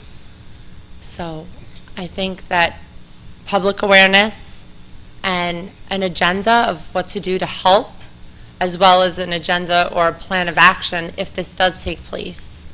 I went, you know, into the lottery for my son recently and for the preschool program, and I was excited that he was, you know, chosen for the lottery. And of course, there was a little bit of a situation where the lottery had to be done twice. I was lucky enough to be chosen twice, and you had to see so many people there. And I looked around and I was like, wow, this town, when I came here 15 years ago, you know, there were empty streets. And now look at all these people. There's obviously a need for preschool. If there's a need for preschool, well, there's going to be a need for elementary school, and so on and so forth. So Trenton needs to know that. I mean, we might have been down for a couple of years after Hurricane Sandy, but we're coming back.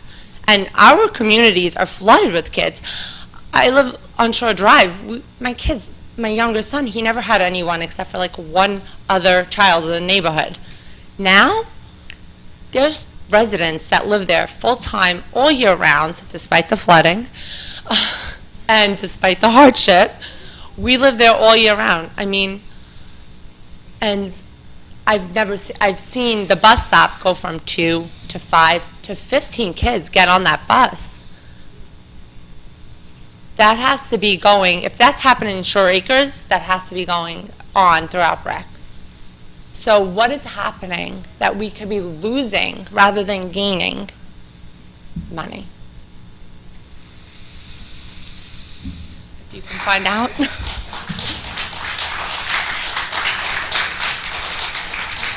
Mr. Finelli? What? Who? Oh, okay, I'm sorry, I didn't see you.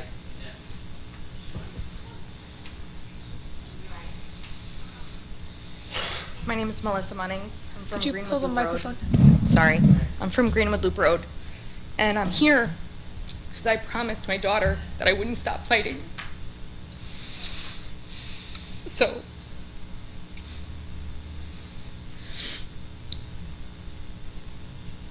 recently, I guess I'm here because we need your help. We need your support for Herbertsville School because we've had some pretty terrible and scary things happen recently in and around our schools, and it was comforting to see how you responded to those situations, and we were banded together as a community.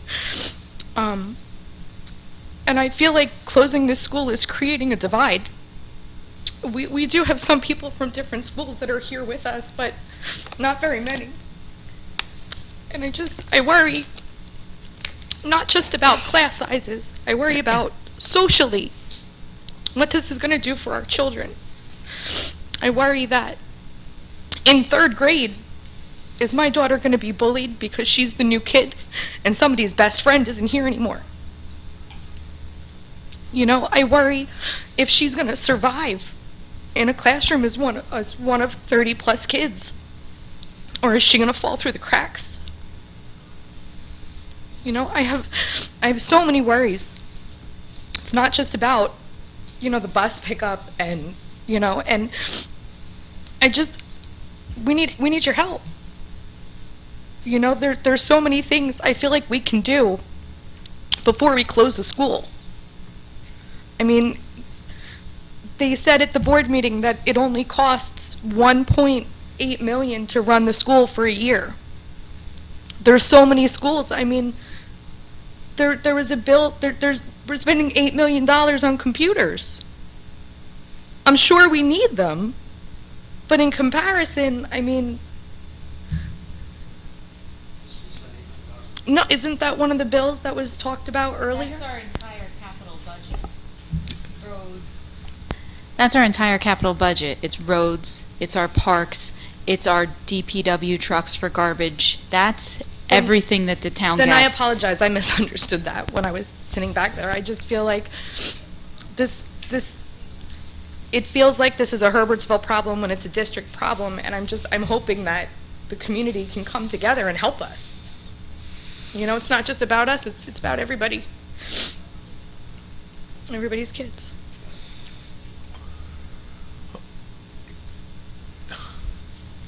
Only if we can change Murphy's mind. In the next 2 years, you can vote him out. That's what you have to do to get a change. Yeah. That's it. Let's raise the taxes to pay for the schools. That's the only other way to get the school to get the money. And Murphy's lifting the 2% cap. It's on his desk right now. He didn't sign it, as far as I know. So, and the illegals to get driver's licenses on his desk too. I'm sure a lot of people out there got a letter in the mail about your insurance going to go up. So, there's a lot going on here. It depends who's in office what matters. Right now, Tom's River got punished too.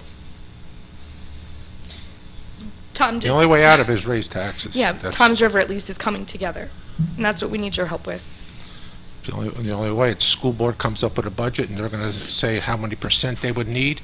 They're going to tax the people, tell the town how much money they need, and that percentage goes up, and your taxes go up.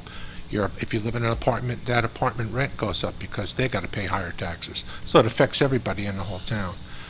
I live in Herbertsville section. I just went to one of your school functions over there, and that's a community school, beautiful. Everybody loves it there. It's like a hometown school. It's one of those small town schools, and it's a shame to lose that. And I have no control over it, and it's unfortunate. the only way to get any money for the schools is to raise taxes. It's unfortunate. Unless Murphy and Sweeney changed their mind, which I doubt. Thank you. You know, vote them out next year. Or 2 years from now, they run for election again. You don't like what they're doing in Trenton, vote them out. Yeah. Raise the taxes and you'll have a room full. You know, I don't like big classes either. My kids went to school here. I'm here 32 years. My children went to school here. You know, you know, things change. What are you gonna do? You gotta raise taxes to pay for the schools. Everybody's willing to do it, you know, then you can do it.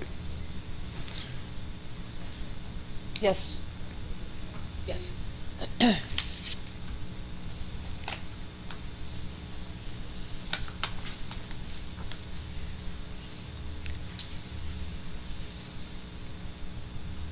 Good evening, everybody.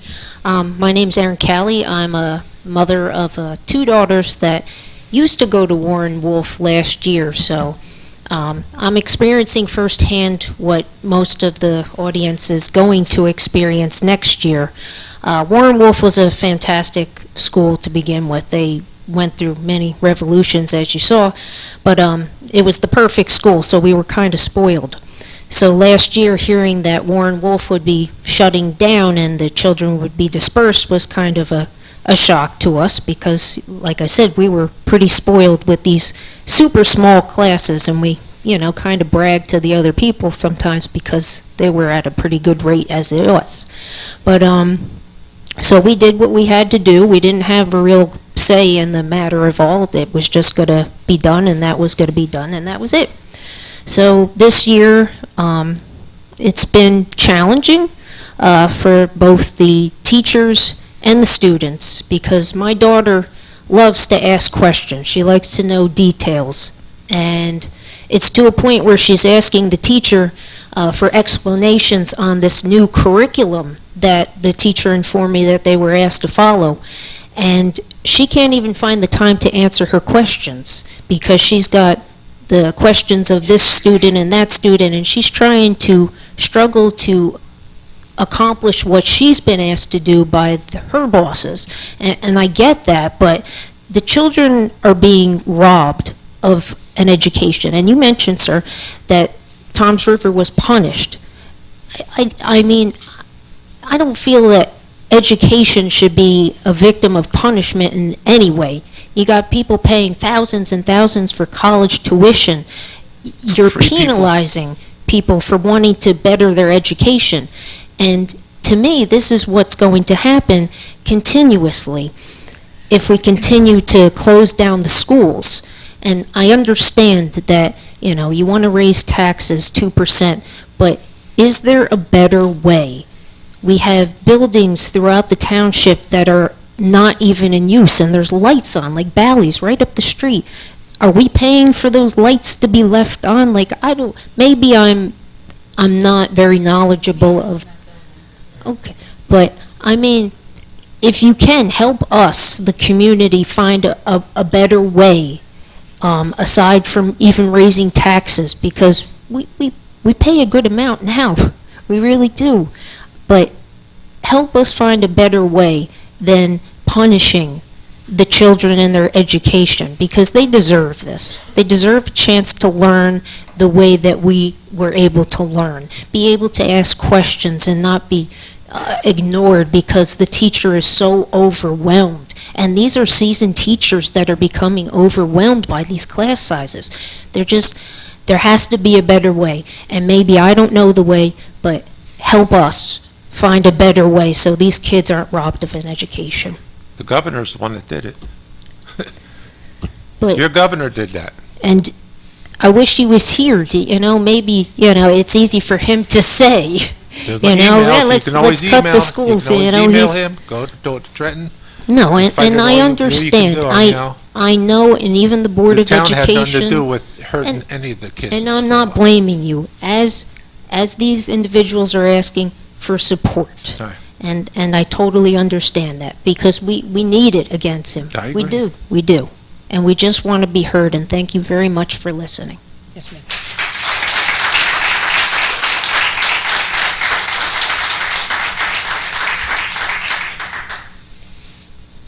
Lady behind you, and then you, Mr. Finelli. Thank you.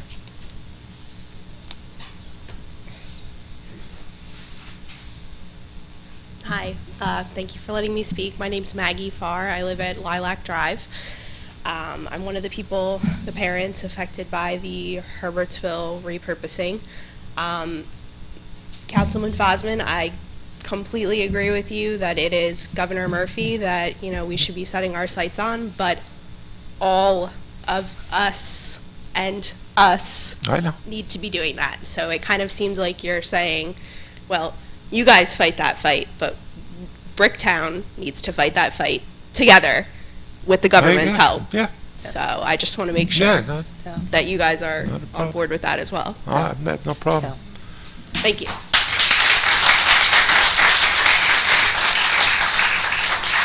Mr. Finelli.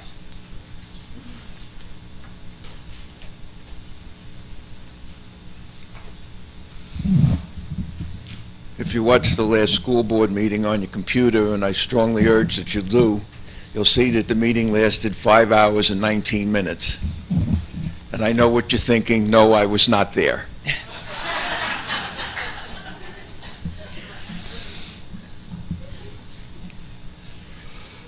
In the past several meetings, months, I've been talking about Social Security and Medicare and giving you bits and pieces of information.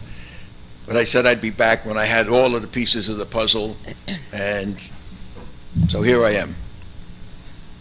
First of all, as you know, we're going to have a census next year, so I'm sure the numbers will be better than what they are right now. But for now, let's use what we got. I'll remind you that in Brick, the last numbers I read, that 40% of the citizens in Brick are 55 and older. And believe me, they know what their taxes are. That number, by the way, if you take a round at 75,000, ends up 30,000 people are over 55. Now, whether you consider them senior citizens or you got to be 65, whatever way you look at it, those are the numbers. As you know, Social Security went up 1.6%. I'm going to talk quickly in general terms because I don't know how it affects everybody, but then I'm going to share how it affects me just so you have a picture of what's going on, right? Social Security went up 1.6% this year. The average increase for those people was $24 a month, all right? I'm on the higher end, so mine was $38 a month. And I'm sharing my own personal information. The Medicare insurance went up 7%, so that was $9.10 out of the $38.10, right? The prescription plan, and that's why I was asking before, that went up 21% in 1 year. That increase was $15.90 to me, all right? So out of the total 1.6% increase, I got $13.10 for the month, okay? That comes out to $157 a year. So people that are living on Social Security might have got that much or less because that's the average, all right? How does that all happen? What does that mean to the senior citizens in Brick, which I'm speaking for? I'm giving you my numbers, but I'm speaking for them. Right? I have ARP supplemental insurance. Most people have something because Medicare doesn't cover everything. That went up $9.25 a month for next year. That equals $271 a month or $32.52 a year I'm paying. So, Part D prescription, which I'm always asking about. In 2017, it was $35.90. In 2020, that's $74.60. That doubled in 4 years. 4 years, it doubled. So if you look at the numbers, I'm paying $32.52 for supplemental, $1,735 for Medicare, $895 for prescription. If you do the math quickly, that comes out to $58.82 a year. That does not include dental, all right? And I just remind you that that's for one person. I'm one person. Take anybody that's a couple, and then you can see where the numbers are going. They're going crazy, all right? That's 40% of the population in Brick. Now, on top of that, I read this in the paper Sunday, according to the Bureau of Labor Statistics, average hourly earnings, and here's the fudge factor, corrected for inflation, who the hell knows what that means, from November 2018 to November 2019 went up 1.1%. So the average pay raises for last year went up 1.1%. Compare that to what the pay raises that were given out both in the township and in the school district at 3-point-something% a year. And you can see where the imbalance is getting crazy, right? That's my numbers. I could talk a lot about the school district, what's going on. I talk about it here. I've been talking about it for months, so you know what's going on. I'm shocked that people don't know what's going on at the district. I heard after I watched the meeting of the school board, person after person after person getting up and say they didn't know this was going on. That shocks me more than anything else. All right? I've talked about everything. I just want to leave these people with one number so they have a better understanding of what's going on, all right? Because I don't think they know. In 2003 and 2004, the enrollment number for the Brick School District was 11,604 students. In 2019, the enrollment number is 8,605 students. That's one less than 3,000. That's 2,999 students less than they had back then.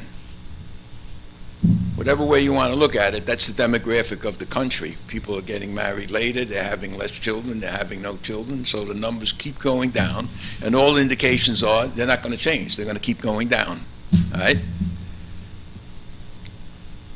If you were the people that were giving out the money, and you're looking at something like that, would you continue to give out the same amount of money? If you have other places that need more money, where are you going to get it from? I read today in the paper that New Jersey is $150 billion. That's billion dollars in the hole in the benefits and, all that stuff. They don't have any money. They're in the hole so far that they should be bankrupt, but they're not. So they're taking from one and giving to the other. They're taking from the people who have less, giving to the people who have more, and they're not going to give you any more. They don't have it to give. Where are they going to get it from? And if they're dumb enough to allow the 2% cap to go away for some school districts, I think that's illegal. I mean, how can you say you can do away with the cap, but you can't? And what happens next year, right? I think that's illegal. I think that'll be challenged, and I might be the one who challenges it if they pass it. I mean, how can you treat one school district one way and the other way? The last thing I want to say is during this time, when we were going down 3,000 students, and I know it's not everybody that's around now. Some people are, some people aren't. They made a decision in Brick to open up another school when in fact we should have been closing a school. We lost 3,000 students, but we added another school into the mix. Why would you do that? I mean, when you're going to have it. The tough decisions are going to have to be made. The problem is right now, we're already too late. This closing of Herbertsville School is not going to happen until next year. We are into the third year of this reduction, and it's going to keep getting worse. Tough decisions are going to have to be made. People are going to have to learn to live with it, because you can't cripple the taxpayers. The exodus has started. It's going. It's going to continue to go. People are going to be leaving. Tough decisions have to be made. That's it. Class size is going to get bigger. Some things are going to have to be pay for play or something like that, because the enrollment isn't there. The numbers there, the students aren't there. bringing people in preschool, that'll add a few numbers to the school, but those are the kids that are going to be in the first grade in a couple of years anyway, so it really doesn't change the base number. That's just preschool. And the fact that it's funded preschool, that's great. Where's that money coming from? It's either coming from your left pocket or your right, because it's all tax money. Out of the 8,700, if you did 30 students in a class, that's 290 classes that they would need to cover 8,700 students. Well, that's what I just did on the calculator. I'm not going to get just into doing it. a number, just to I show mean- you how many classes you would need with 30 students at the amount of people we have. I can make a suggestion to all of the people that are here. See you next time, maybe. See you next time at the school board meeting. If you want to know what's going on, go back and look at the school board meetings. They're all there. In fact, I was shocked, pleasantly surprised that 2 days after the school board meeting, it was up and I could watch it. You need to be informed. You need to see the whole picture. You need to know what's going on. You need to be what decisions are being made, and you can't come to one meeting in 4 years and then expect to see what's going on. I've been coming to the meetings since 2009. I know you're all glad to see me. Merry Christmas Definitely. and Happy New Year. Yes, ma'am.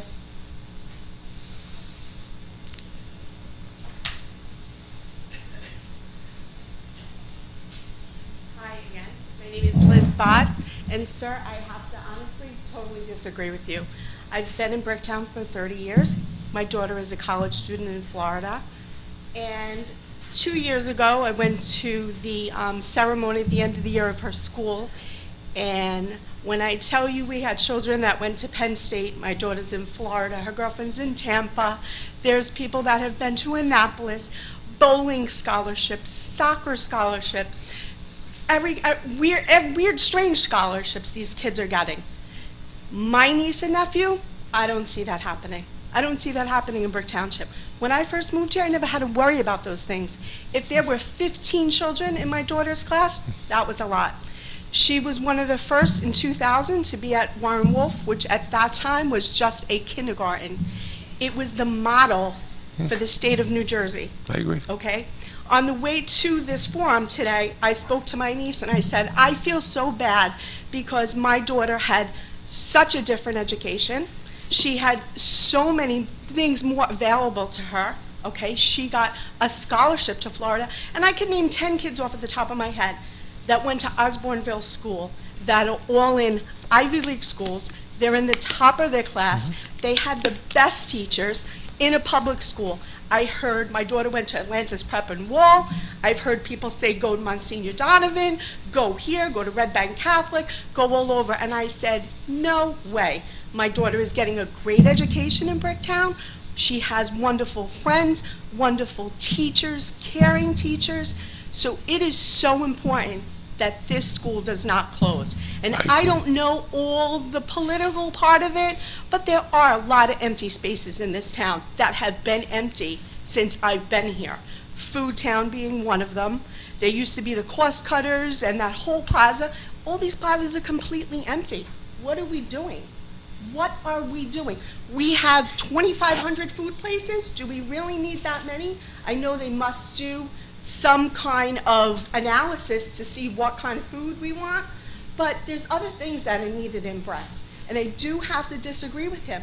I don't know how many children there were then, now, whatever. I just know the quality of the education that my daughter had. And my niece and nephew will never have that education if there are 35, 40 kids in the school.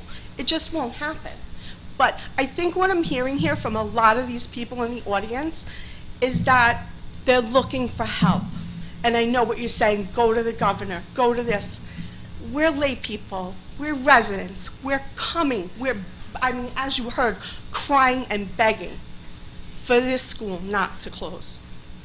And I agree. I like I don't that have school any more myself. I children live over there. personally in the school system. I like that don't school. care if my taxes are raised. I just don't want the schools closed. I don't care.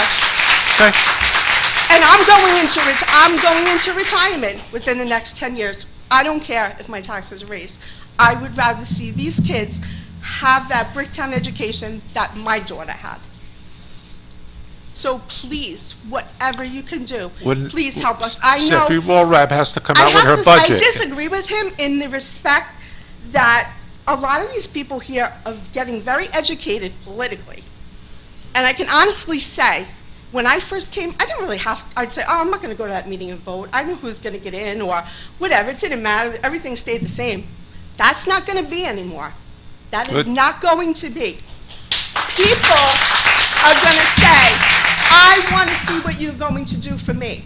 That's the way people are looking at stuff. May sound selfish, so be it. If you're paying $15,000 a year, I want to know what's going on in my household. I want to know that I can walk outside and not wear waders.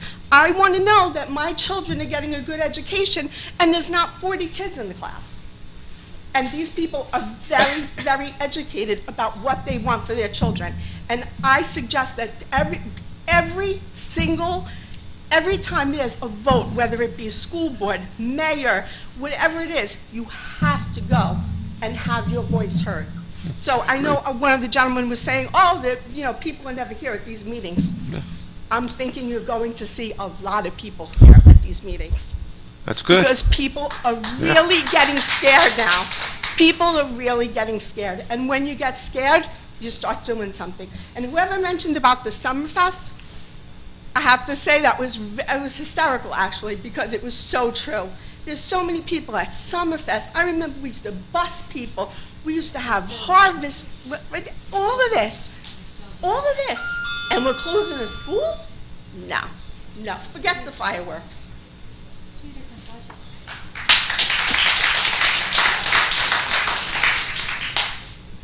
Anyone else this evening? Yes, sir.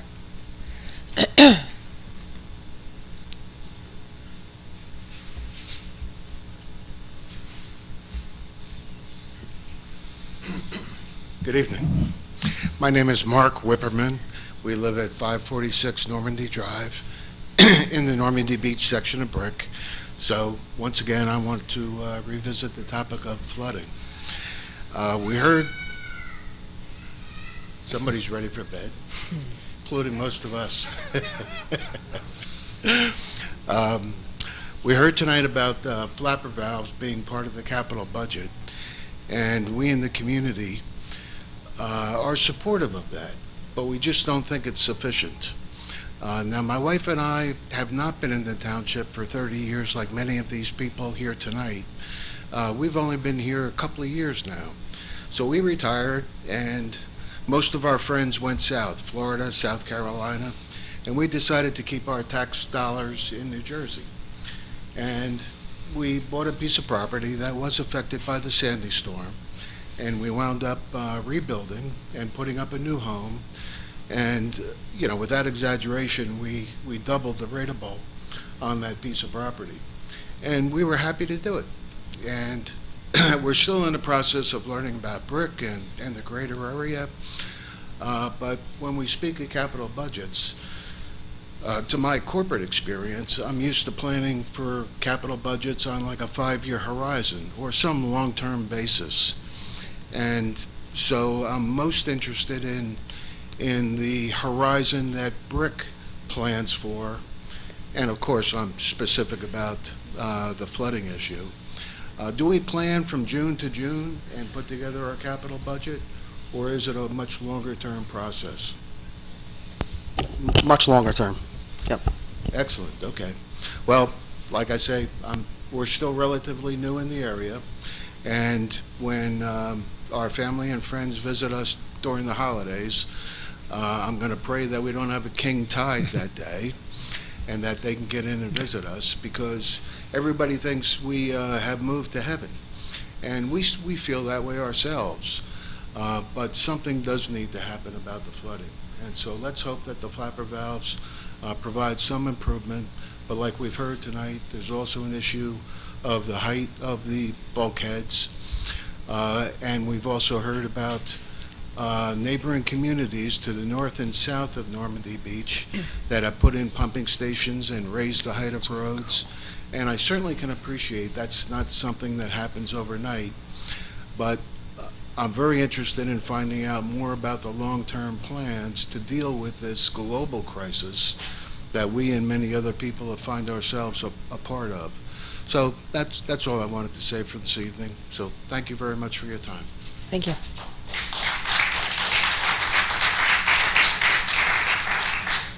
Anyone else this evening? Okay, seeing none.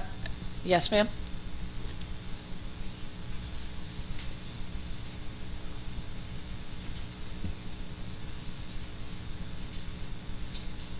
Brent Swanson, Herbertsville Road, Brick, New Jersey.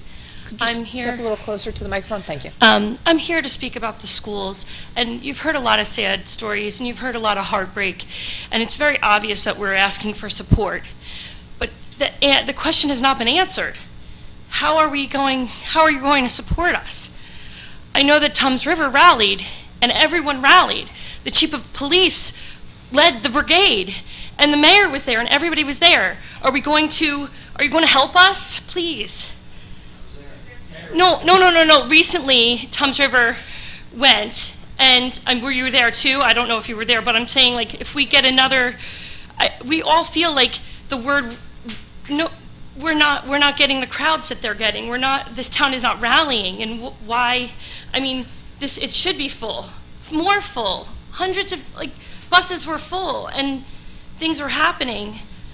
I just feel like a lot of people have asked how you can support us moving forward, and is there a plan? Is there a plan? Yeah, I didn't close it down. Sorry. Okay. All right. No, first time. Thanks. Okay. I'm only an invited guest. I don't have to be here, but the council invites me, and they allow me to speak at every Okay. council meeting. So Okay, yeah, I get speaking points at the end. Okay, great. Thank you. Yes, sir.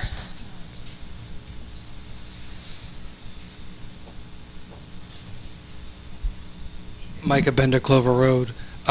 Quick question, Mayor, I've seen you at the park. I don't know if it's your son or your grandson. He goes... Is it okay if I ask what elementary school he goes to? Yeah, he goes to St. Dominic's. He's in second grade. He's 8, just turned 8 last week. So you're the mayor of Brick, and your grandson doesn't go to Brick Public School? My son, yes. I apologize. You're the mayor of Brick, and your son doesn't go to a Brick Public School? That's correct. He goes to St. Dominic's. It's been a family tradition. Every single one of his uncles and aunts, as well as nieces and nephews, have all gone to St. Dominic's, and it's a religious school. Hopefully you're not questioning me on my religious beliefs, so thanks. Absolutely not. How many of members of the council, you don't have to answer if you don't want to, have children that currently go to a Brick school?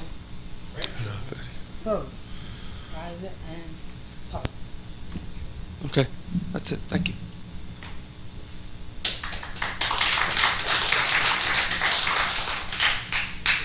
Yes.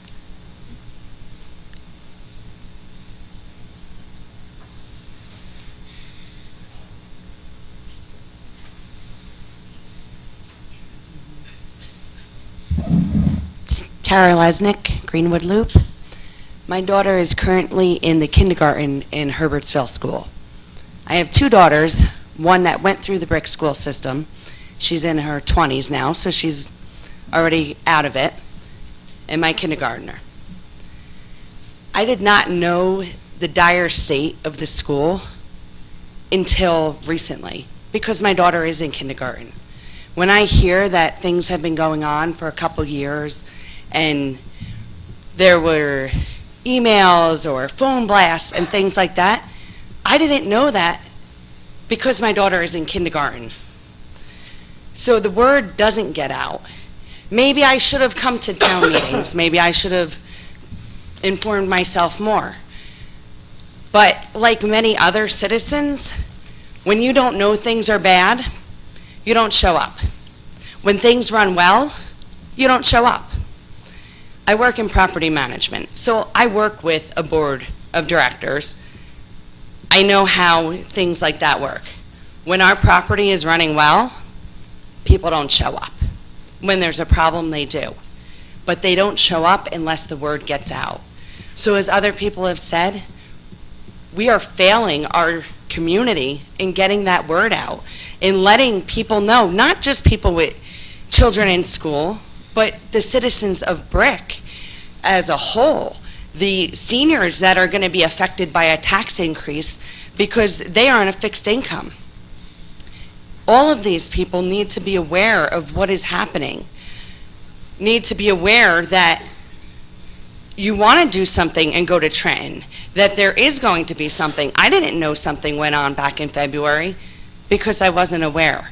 So I do feel that as a community, we need to make these people aware, and we need to fill rooms and have everybody know what's going on and how this is affecting them individually. Not just Herbertsville School, every school and every person that lives in Brick, every person that pays taxes, pays rent, pays whatever, because it is that important. Thank you.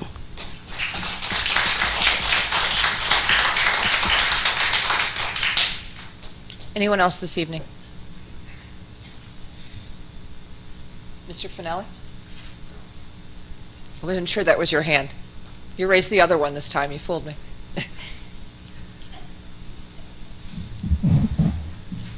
I want to respond so that people know how to get informed, okay? Because it seems to be a big problem. And I think they think that it's your problem, that you should solve it. So let me just share how I get informed. First of all, in case you guessed, I don't have any kids in the school district, all right? And you people might not say it because you don't want to piss people off, but I don't have that problem. First of all, I'm from the old school, and I still read the Asbury Park Press. And there's always stories in the Asbury Park Press because those reporters go to the meetings. They come here, they go to things. So read the Asbury Park Press. If you don't want to do that, read the Brick Times. It comes out, and I pick it up free every week in the library when I'm in there. So it's all in there too, and those people, Judy Nunn and whatnot, they come to the meetings and they share. If you don't do that, then go on Brick Shore Beat, get on their list, Brick Patch, Daniel Nee is always here. They have the same information. I think people think that you haven't communicated this, and that's wrong, right? Now you can come to the town council meetings, and if you don't want to do that, you can watch the town council meetings on whatever instrument you want to watch them on, I guess. Same thing with the school board meetings. You can go to the school board meetings, or you can watch them at home on your computer anytime you want. And like I said, that was an attaboy. It was up 2 days later, so it was good. On top of that, I know the people were told at the school board meeting that the superintendent, or I guess it was the superintendent back then, sent a letter out to everybody's home, all the parents. Now, I didn't get the letter because I'm not a parent of the school. I'm assuming they said it went out. It went out. If you don't read what comes home, then you have no excuse. I also brought a copy of this. Right? This is the letter, this is the package that the mayor sent out called the Summer 2019 Brick Pride, right? It comes out every year before election time. No coincidence. That would be illegal, actually. They actually asked me if I want to do one in September. I'm like, way too close to the election, yeah. And in this article, and in this paper that came out, the mayor did the whole thing about the schools, all right? It's in there. A message from Mayor John C. Ducey talked all about what was going on in schools. So the information is out there, and it's out there in 7, 8, 9 different places, and I guess you got to either care enough to go get it, or spend the time, or come to the meetings, and maybe human nature says if everything's going okay, you don't have to go, and that's absolutely wrong. Because you don't know whether it's okay or not. How do you assume it's okay? You don't know unless something drastic happens. So you got to come to the meetings. You got to get involved. And my philosophy is if somebody should be doing something and they're not doing it, it's you that should be doing it, or me. So I don't know how else we can communicate things. I can tell you my gut feeling is Tom's River was very well organized, and they did all of these things. What did it get them? You can go down to Trenton and jump up and down all you want and wave the signs, and unless it's good for the politicians like giving out licenses, to people that are undocumented. I like to call them illegal. It's going to get them votes. They're going to do things that are going to get them votes. That's all. That's all they go. That's all they care about, getting reelected. So like Mr. Fosman said, you don't like what's going on, vote them all out. However, you have to go vote to do that. And what's the voter turnout, Ben? Poor. Poor? You're being polite, right?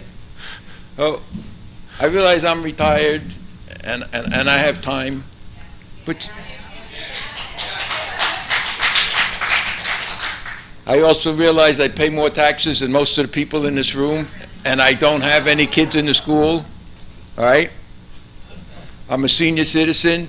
I try to keep people informed by coming here and talking about Social Security and keeping you informed, so you know when you make decisions, when you negotiate contracts, how it's affecting people. Ignorance is not an excuse. You got to know, and it's out there. Now, I don't know how else you can do it, and I guess maybe some people could come up with some ideas, but I'll tell you right now, how many people are normally here during a town council meeting? 5?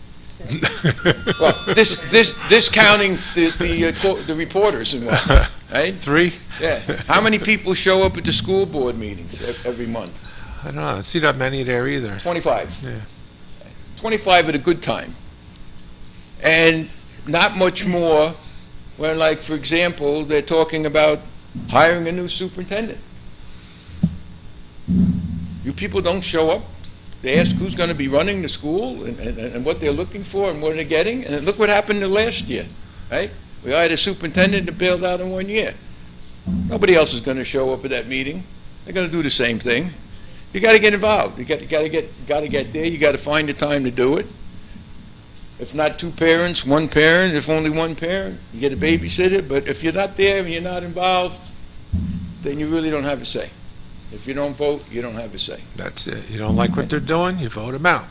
That's Right? the way And it is. it's the same thing with Up here, with- same thing. It's the same thing with the town council or the school board. If you don't like what you're seeing, get involved, vote them out. But I tell you, That's it.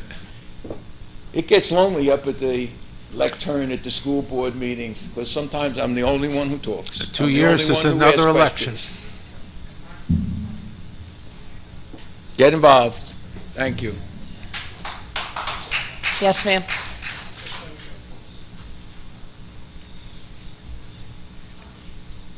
So with all due respect, I want to just say a few things.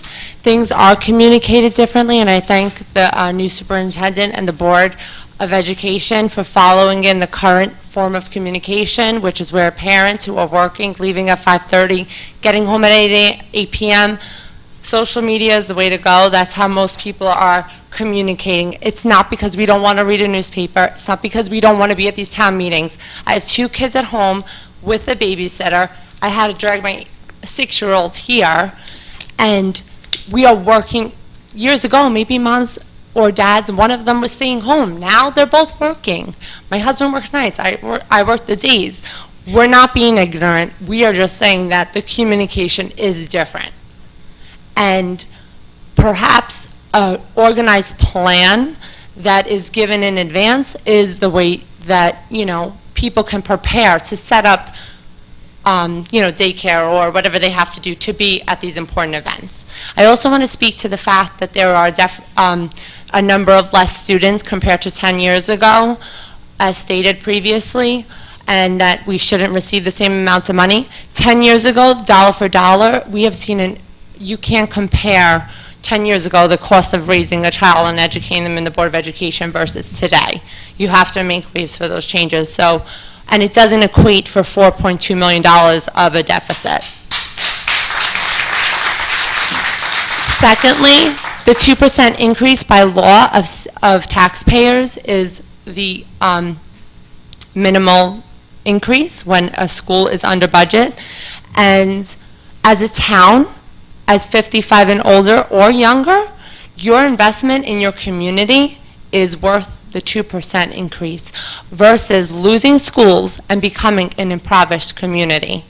I think that it's well worth the investment.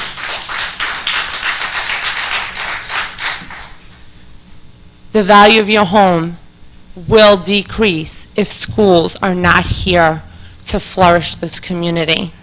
Schools bring the community and the economy together. This is why people are moving to Bricktown. The message is clear. Look at the stores, building. Who are they filled with? Parents going to Trader Joe's, shopping, food, school supplies. All those businesses have been popping up because of the communities and the families moving in here. We have to keep the schools thriving. That's the only way this community lasts. Thank you.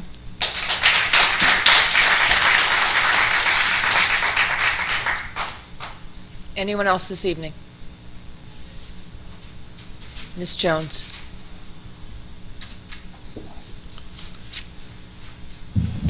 Okay, I agree that, yes, we should keep our schools flowing and that education is worthy of investing in, but at the same time, you know, increased rent is increased rent, and that's not going to make things easier for residents here. And if there is a way we can keep our schools going without having to raise the taxes, we should also look into that as well. And also, of course, this school formula, the spending formula, should be made public, because maybe that's the problem. Thank you. Yes, ma'am. Yes. Hi, I'm Beth Dorer. I'm Beth Dorer. I'm over in Normandy Beach on Broad Avenue. There's some long-term plans that I have not heard actually vocalized. Mayor Ducey, you said that you do advanced planning. Can I ask how many years exactly do you plan into the future? Is it just your term? What everybody looks at is they look usually, it's department heads it comes from. You know, they look usually about 5 years in advance. 5 years. Yeah, but things change all the time. Is that true for the council also? Is it a 5-year plan budget for the town that you do, or is it a 1-year budget that you do? Our operating budget is 1 year at a time, but the large projects, as the mayor said, are out 5 years. And how much of the pressure on that budget is pension plan? And are those pension plans fully funded, or are we paying, stealing from other budgets in order to pay our pensions? No, unlike the state, municipalities are obligated to meet the full pension So you're liability. fully budgeted. And is that true also with the schools? Are they fully budgeted, or are they We have no slashing? control over the school budget, so I can't answer that question. Does anybody here know that answer? Because that'll affect your school budgeting into the future. So it is fully budgeted. They're not stealing from other budgets in order to pay for the pensions that have been promised to teachers or superintendents. Does anybody know that answer? So, you know, it's these kind of questions as we're actually doing our plans that we have to know whether we're fully budgeted for the future. Do we know how far in the future those pension plans are? So there's an age where we have promised into the future, our teachers, our superintendents, our policemen. Do we have an age graph where we know what has been promised to past older pension drawers is going to start going down, because the newer employees are often not promised what the older employees. It's all state. So there's nothing that's affecting our town plans. Okay, so that's a good thing. So as we're looking into the future, at least for our schools, that's important. Also the demographics. But then also with our flooding issues, we obviously have Alyssa Cummins, who is a floodplain engineer. Do we know how large a floodplain that she is looking at? Is she looking at the whole Barnegat Bay watershed and the permeability of the land that is draining into the Barnegat Bay watershed, or just our Brick Township watershed? Do we know? Township. Brick watershed. Township. However, she is on part of a Floodplain Manager Association. She has been elected to a leadership role in that forum, so she regularly attends meetings of all of the floodplain managers in our area. and looks, I mean, you have to look regionally Mhm. at your individual problems. Because Absolutely. As the council knows, the problem of sea level rise and a high water table is not something that one municipality can solve. Right, but part of our flooding issue also goes up into the larger watershed, which includes other areas that are beyond our municipality. So as we look at plans of action into the future, how can we as citizens reach beyond our municipality to make sure that when there is a large rain or there is a wind, that the larger watershed is also being managed efficiently so that we are not receiving as large a flooding effect in our area? Is there any way that we can help you in your campaign to better manage our watershed? Yeah, so that's, the federal government comes in and they're doing a whole Back Bay study that I don't know if you're familiar with or not. Yep. Mhm. Oh, yeah, so that's the Army Corps. Okay. Is doing that in order to hopefully give states and obviously then towns and neighborhoods various ideas. I have 30 seconds. Okay. So then in that respect, you are aware of that, and I assume that you're also planning in your five-year plan for all of our infrastructure, our water, our electricity, that it is at a level that is going to be able to continue to function in a five-year plan as the sea levels raise, and how, do we have any information on that? We don't do water or electricity in town. That's separate. So that's totally separate? That isn't something we need to worry about out in our area? The sewage and that sort of thing is above levels that it's not going to be affected as sea levels continue to rise? Right, we don't have a sewage either, but I'm sure it's going to be affected. Yeah, I know, yeah. Okay, so it's just, as concerned citizens, one, with the school, I'm concerned about how the money is spent long-term that is being actually applied to our schools and not being paid forward to people who are retiring, and when that is going to actually, the aging out of those pensioners is going to start hopefully returning money to our school budget, but also our long-term, yeah, okay, and then our long-term infrastructure plan for the flooding. So it's a big problem, but thank you very much. And as citizens, let us know, because some of us do have time to help do the research, and I'll be in contact with Alyssa Cummins as I have been. All right, thanks. Thank you. Yes, ma'am.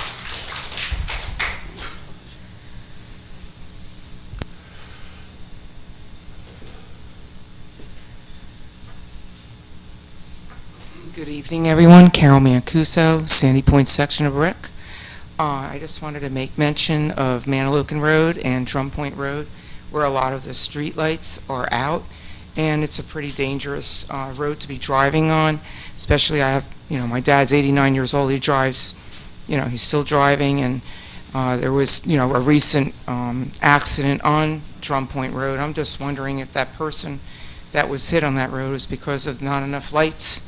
And a lot of them are out, not because of recent accidents. They're just out. If you can, address that in whatever department that would take care of it, because Manalocan Road is a county road, and I don't know, who to even call about some of the lights that are out. It's JCP&L. It's an electric company, JCP&L. Can you take care of it? No, JCP&L can. Well, We don't own it. yeah. But yeah, JCP&L is aware of the issue. They've been working on it since probably May, maybe June. Turn And a that- light bulb, put a new light bulb in? You know what I mean? Only so many calls can be made, but, higher authority, all of you here behind the desk could make a call. Me as a citizen, it's not getting me anywhere. That would be awesome if you could make the call as well. But I have. We've all made calls. I've gotten Yeah. emails that they're trying to figure out what it is. It's somewhere between, and it's a weird. It sounds to me like it's crazy because I deal with things all the time. They say if it was a large project like 100 lights, then that would be very easy, and that would probably take about 3 months. Or if it was 1 or 2 lights, then that's very easy, and that would take about 72 hours. This is this 9 or 12, somewhere between 9 and 12 poles, and because of that, it's this huge project, and here we are waiting and waiting. And It's terrible because the flooding and now ice coming into play, and... We agree. I know. We all agree, I think. I I wish don't somebody I don't know if could there's do anybody up there that disagrees. Anybody? No. So I'm we're on just board with you. I'm bringing that out because it's dangerous. Absolutely, And there's kids very that walk dangerous. around that street at night, too.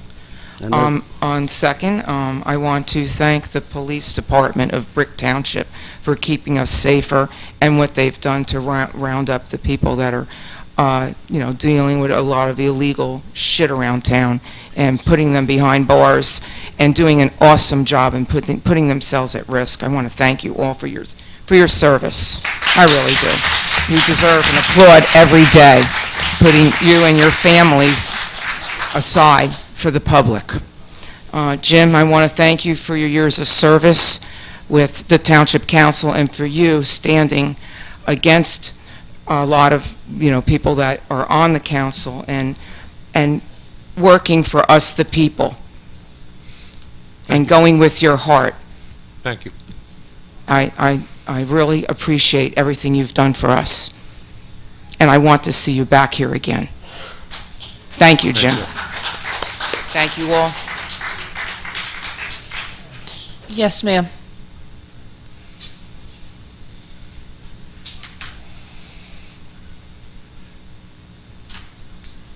Hi, my name is Liz Bott again. Thank you so much for bringing up that light situation. I have called, I have been on social media, not in the past week, in months. And I was told I should go and get the numbers on the light poles. We have the numbers. They've been reported Okay. long ago, back in May, yeah. I I'm think not sure who there's told you that. plenty of people in the public works. All they have to do at 5:30, it's getting dark now, 4:30, you go from the beginning of Drum Point at Pasquale's or the Powell Building, all the way down to Shore Acres. There are many more than 9 or 10 lights out, and I could say the same for Drum Point Road. Myself, Mantaloking and Drum Point are the two roads that I travel. But I will not, as a citizen, a taxpayer, a woman with cancer and diabetes, go and get a poll number. I was told that by many people in many departments. That is a hazard on every road. If you drive it right now and you go down Mantaloking or you go on Drum Point, you don't see the people riding a bike on the side of the road or walking on the side of the road.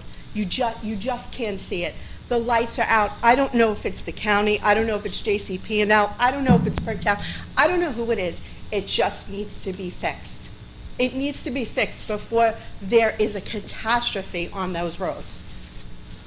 I mean, if you want to go tonight and just look down those roads, you'll see for yourself. No, we know, yeah, I mean, it's but if been they know, reported. then if they know, it's even worse. Because then it needs to be fixed. This is months. This isn't a week. This isn't just this one person saying that. I have been calling. I have been on your meetings online. Yep. I have been saying it for months, and nothing has been fixed. I'm well aware of it and waiting for Okay. JCP&L to So do their work. when do you think they're going to fix it?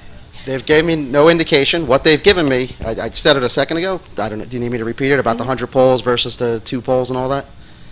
Or no? 100 bulbs versus? No, all right, let me go back. Sorry, I thought you were listening. All right, so if the... I if the was J- listening. Okay. I was listening. Okay? Okay. All right, 100, if it was 100 polls, JCP&L said, oh, that would take about 3 months. Okay. If it was 2 polls, they said it would take about 72 hours. Okay. They said it's in this in-between stage, which is 9 to 12 polls, whatever that number is. Okay. That was reported, and because of that, they can't figure out what it is. They're working on it. It's a big, huge problem that they're trying to figure out and they're working on. Okay. Yeah. Okay, so maybe the next meeting, then, maybe that'll be fixed by then? Maybe the next meeting? If it was our employees, I would be able to give that answer. This is a separate company. Okay. They're regulated by the Board of Utilities. Okay. If you want to reach out to them. I will. Perfect. I will. That's great. Because Sounds good. It's really important. Yeah, it's safety, of course. Anyone else this evening? Seeing none, close public. Now on to council comments. Mrs. Bergen.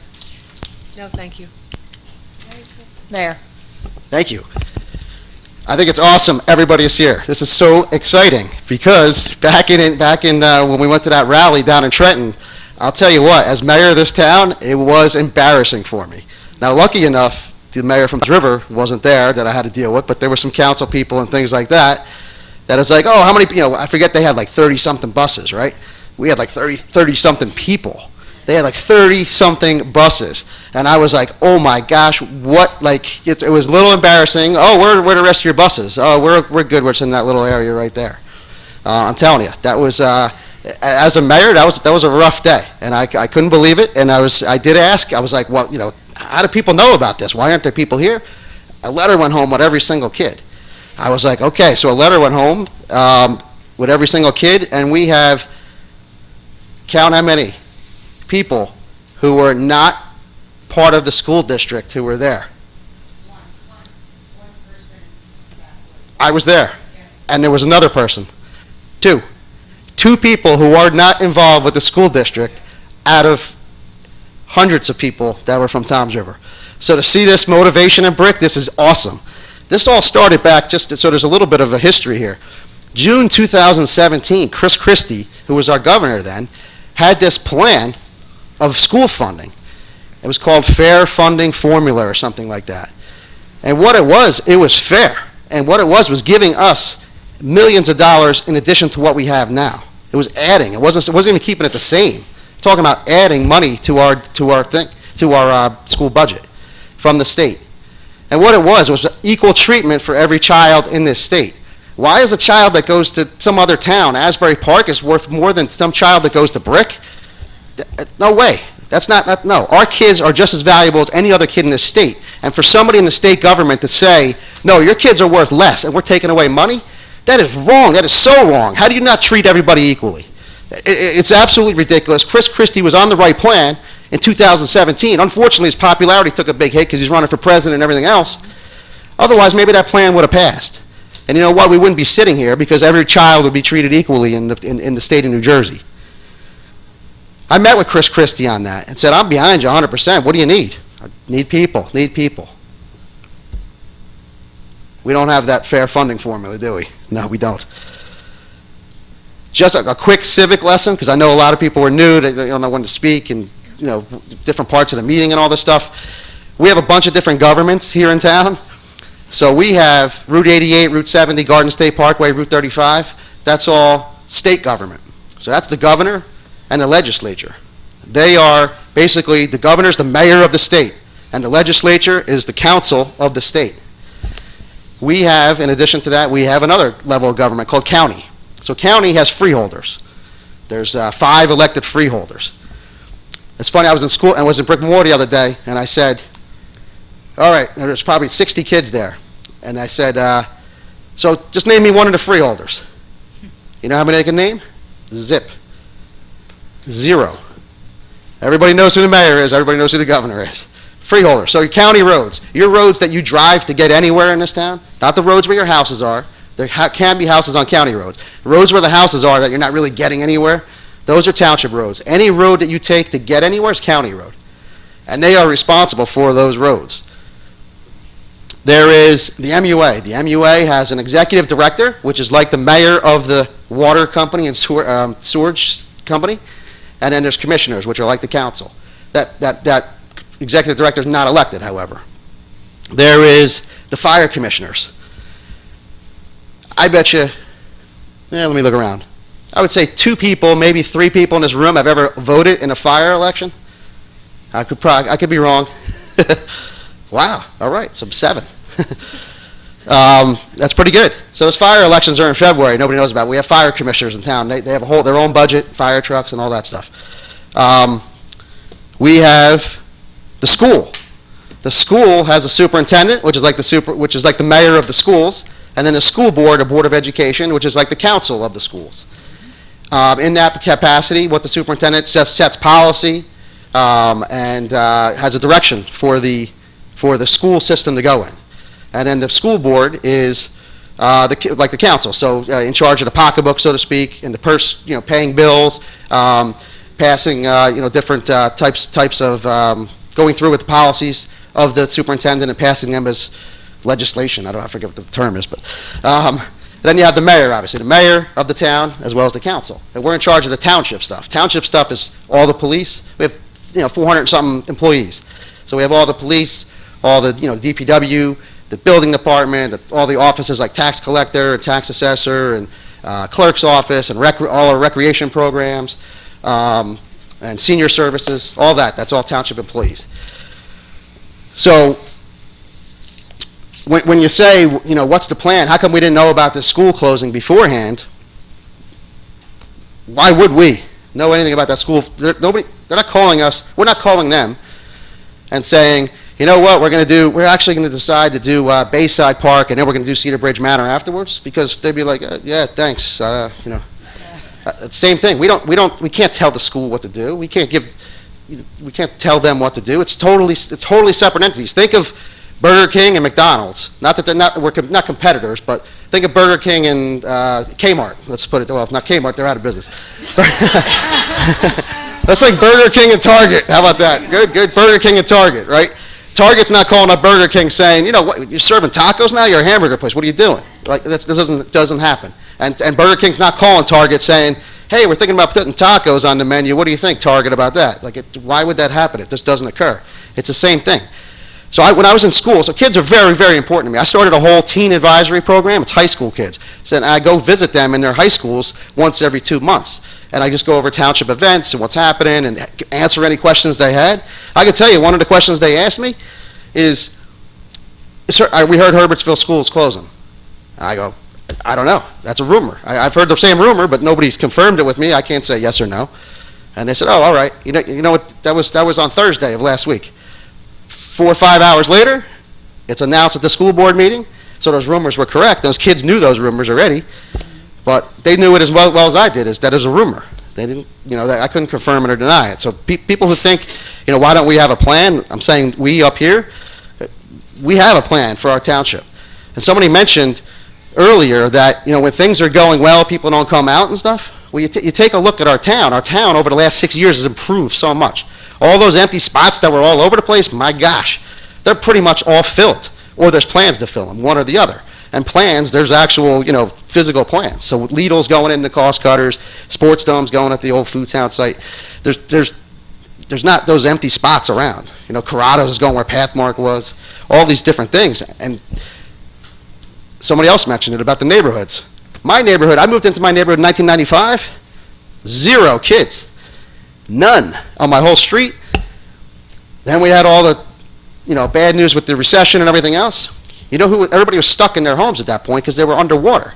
The houses were expensive. They owed more in the homes than they could. Kids were graduated from college by that point. Definitely out of high school.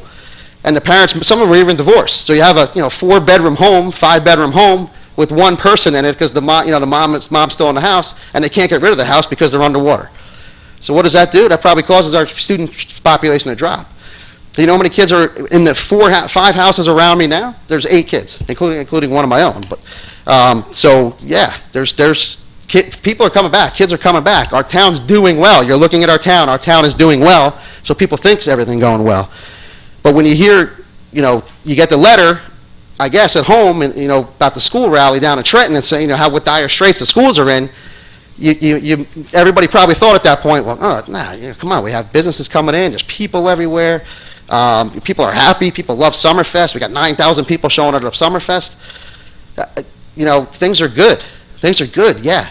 That's the town, totally separate entity, that's what I was trying to get to. Totally separate than the schools. Schools are in trouble. The state is stealing money from our kids and treating our kids different than they're treating another kid who lives in another town just because they live in another town. That is crazy. It's the worst thing I've ever heard.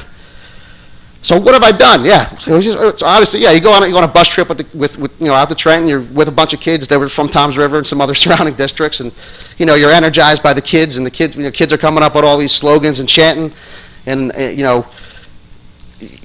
what's that going to do? It gives community support and shows you everybody's together as a team. And here we are. We're fighting this. We don't care if we're 75 years old and on Social Security. My taxes are going up. I got a reason to fight. I'm going to be out there as a 75-year-old person. I don't care if it's February and 20-degree weather. That's what a community does and comes together. That's what we see now, finally. It's awesome. I've met with Governor Murphy on this issue. Murphy tells me, you know what? Last summer, In 18, I wanted to close the government, close it for one issue, and it's a school funding issue. He didn't do it. He backed out, gave in to Steve Sweeney. Now that's on Murphy. Now it's on all of us to change everybody's mind. I met with Sweeney. I met with Sweeney in Long Branch. Met with Murphy in Trenton. Met with Sweeney in Long Branch. You know what Sweeney said? I met him again after that with Tom's River, but he's just like, you people don't deserve it. You should have been cutting, you should have been raising taxes all along, and you guys didn't do it, and now you're going to pay the piper. Okay, thanks for your help, our understanding. I spoke with the Assembly Speaker. Assembly Speaker Coughlin. You know what? I hear you. I know the Sandy impact. I know about the increase in the amount of people on free and reduced lunches. I hear you. You're giving me all these points. This is good stuff. It sounds to me like your emergency aid is going to make up for that. That's what's going to be funded. You know what we got? Zip. Zero. Met with the Education Commissioner, Rep. Holay. Set that up through a state senator who I know. That goes back. So when I was at the high school at Brick Memorial, I had a kid who he was asking about he was one of the kids who was asking about the Herbertsville school, and he was asking some other questions about the school. And I was like, you know what? You need stability at a school. So if anybody's familiar with football at all, if you have a football coach and you change that football coach every single year, what's going to happen to the players? The quarterback's going to be like, oh my God, I just learned this playbook, now I got to learn a new playbook, it's going to take me 6 games to get used to it. That kid who's a senior in high school, he has had 8 superintendents since he was in 1st grade. 8 superintendents since 1st grade? You got to be kidding me. That is like changing a football coach every season and a half. All new playbook, all new ideas, all new policies. You need stability. We don't have it. The backbone of a community is the school system. People move to towns for school systems. People are moving into Brick. Yes, they're here. They're happy. Oh my gosh, the community events, our recreation. Oh, you should see what they have. They have girls softball. They got lacrosse now. They got everything you want to do in Brick. And then the question comes about schools. And the schools, what you always hear is like, oh, Brick schools are weak. Brick schools are poor. And so as mayor, I'm like, oh, I go to the DARE graduations or wherever I see the parents in the schools, and I'm like, I'm always hearing that the Brick schools are poor. How's Herbertsville? Oh my God, it's so great here. It's the greatest thing ever. 3 days later, DARE graduation in Osborneville. Yeah, I hear the schools are terrible in Brick. That's what a lot of people are saying. You have any input on how's everything? Oh, Osborneville is the best place. It's unbelievable. I can't imagine going to any of these other schools. I go to Midstream. I go to every single school, and I'm not going to go through them each one. Everybody says, we have the greatest school ever. Brick Memorial, we have greatest school. Thank God we don't go to the other side of school. Brick, oh, thank God we don't go to Brick Memorial. That's all I hear, and I'm like, well, every single school is awesome. That means our schools are great. And why we have this bad reputation of the schools is beyond me, because no matter who you ask, whatever school they go to, it's the greatest thing ever. It's just crazy. So, again, that's another example of the town not coming together. Oh, it must be the other side. It must be Osborneville. No, it's got to be Herbertsville. Herbertsville's got to be the worst school because it's so small. Or, well, wait a minute, it's Warren Wolf because it's so new. Everybody thinks it's another school, and then you ask the people to go to that school. We heard somebody here from Warren Wolf who was only there for a couple of years, and how that was the best school. It was the greatest school. We heard it. Where I bet you if your kids go to Midstream, they're probably like, oh, thank God my kid doesn't go to Warren Wolf. For why? I don't know why. I don't know why it is, beyond the fact that Brick Memorial High School came in so late in time. In the 80s, it came in where Brick has this great tradition, and everybody's looking at the Brick Memorial. I don't want to go to Brick Memorial. Back then in the 80s, there was a lot of people trying to get I want to stay in Brick and that type of thing. That's the only thing I can imagine it comes from, because you hear, thank God we have this principal. Without this principal, I can't imagine that's what you hear every single time. It's because we're not together as a town. People saying Democratic Party, your fellow Democrats. If you don't know me by now, I don't know how you don't know me. My party is the party of Brick. Whatever's good for Brick. I support Brick. I don't care what party somebody's from. That's the most ridiculous thing in the world. If you follow party lines and don't look at the person and don't look at the issues, what's the sense? He's going to just turn off the lights and pick a side. You got to look at the issues. You got to look at what's good for Brick. I'm talking about as a person, let alone a mayor. Of course, as a mayor, that's what you got to do. You're telling me you're going to give illegal people here licenses? No, that's what? Why are you doing that? You're making my town less safe. No, that's a bad idea. It's not a good idea. You're telling me you're going to give illegal people here college tuition? Wait a minute, you're taking away millions of dollars from my school where kids are here and were born here and are here legally and their parents are here legally, and you're taking away money from my kids and giving it to somebody else who's here illegally? For what reason? This doesn't make sense. Preschool, you got to be kidding me. You're taking away millions of dollars of kids are in our districts now, and you're, we're going to give you free preschool. We don't take care of our kids who are here in the system. Don't give me free preschool. Free preschool for how many years? And then what happens? Then you pull the money, and now we're responsible for funding it. Or we're going to lose it. Oh, well, we want to lose our preschool. Well, how are we going to fund it? You don't give money for a short period of time for something like preschool when you're taking away millions of dollars from the regular students who are already in there trying to get an education. That's people's priorities just they don't make sense.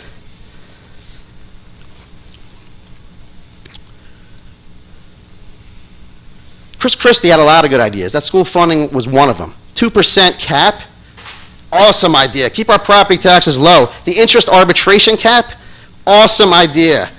You know what doesn't exist anymore? The interest arbitration cap. It's gone.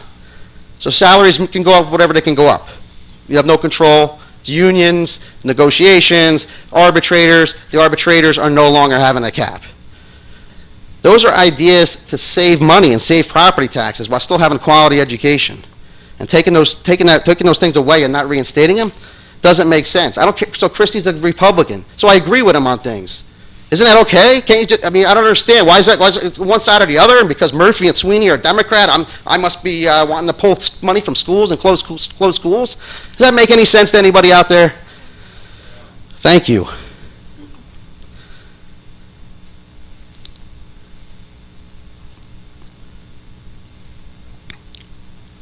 So Rep Olay, I go out there to he's the Department of Education Commissioner. You know why? And there's no disrespect to Superintendent Cranston, who's here in the room, because at that point in time, we had a superintendent who resigned after 1 year. No stability, 8 superintendents in 12 years. That's crazy. So I go out there to say, what the heck can we do? You're killing our school system. You're destroying our families. His answer was, well, what's the problem? How come you're losing the money? Why don't you tell me how come you're losing the money? I told him, I said, we lost all these ratables, so our taxes are already sky high. We have more people who are on free and reduced lunches, which means you think our income is so high because we have oceanfront property and we have the most waterfront property in the state. But, I mean, a lot of those houses, yeah, they're high value, but a lot of those houses are not. They're passed down generation to generation, and it's people who live on the water on lagoons that have had the house and they don't have a mortgage on it. So yeah, the house is worth a lot of money and they pay a lot of taxes. They don't pay a mortgage on it because they wouldn't be able to afford a mortgage because their families had it so long. So that's who we have here. It's not people, we don't have millionaires all over the place in Brick, and they think we do. Why they think that, I don't know. Well, why don't you come down here? Can we get Sweeney to come down here? Can we get Murphy to come down here and see this is what Brick is? Let's show them Lake Riviera, midstreams. We're blue-collar town, and they think we're all these multi-millionaires. They don't come. You invite them. Yeah, come on down. Come to the Parkway. See the Parkway. You know who shows up? Nobody. They don't show up. State stealing from our children. It's terrible. So people are saying, look, let's organize a march on Trenton. Yeah, let's storm Trenton. Let's get the buses together and go out there and say, listen, we're for real. We're Brick. We're together as one town, and let's change these things. What we have done as a council and the mayor, what we can do, we can't take money out of our budget. Like I just explained, we're totally separate entities, totally different companies. What we can do is help the ways we can, and the ways we can is things we do all the time. So there's a number of different things. Drum Point turf field, and it might sound ridiculous to you. Oh my God, the town's replacing a turf field while our school's closing. we can't help that part. We're not allowed. Legally, we're not allowed. We're a separate company. What we can do, the Drum Point Turf Field, the town uses it for our recreation programs, the school uses it for theirs. You know how much we asked the school for to contribute to that? Zip.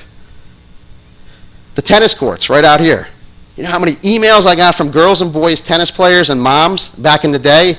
Oh, this is embarrassing. We have our schools, other schools from other towns come in, and there's potholes in our tennis courts and everything else. We tried for a bit with the schools. Come on, please, let's go halfsies on this. Let's figure out some percentage. No, we're in dire straits. We're in dire straits. Tennis courts, fully funded by the town. Bowling field, it was on the agenda today. Fully funded by the town. There's electric safety gates for the gas boy, which isn't that sexy, but basically the gates over here, there's gas pumps back there, right? So the school buses use the gas pumps, so do our police, because rather than go all the way down and waste more gas going all the way to our DPW yard, so we have that shared service. But the gates didn't work. We paid for the gates, the electric gates. We don't charge for recycling. We don't charge for garbage pickup. Do we, if you were a business? Yeah, we do that. They are a business. They're separate than us. we could charge. We don't do it. Of course not. Because we're all one community. We can do what we can do. The lights at Veterans Field, because they have to play over at Vet School now, the baseball team. So we're fixing the lights over there because our softball, our teams and things like that from the recreation use it. So we're allowed to do certain things.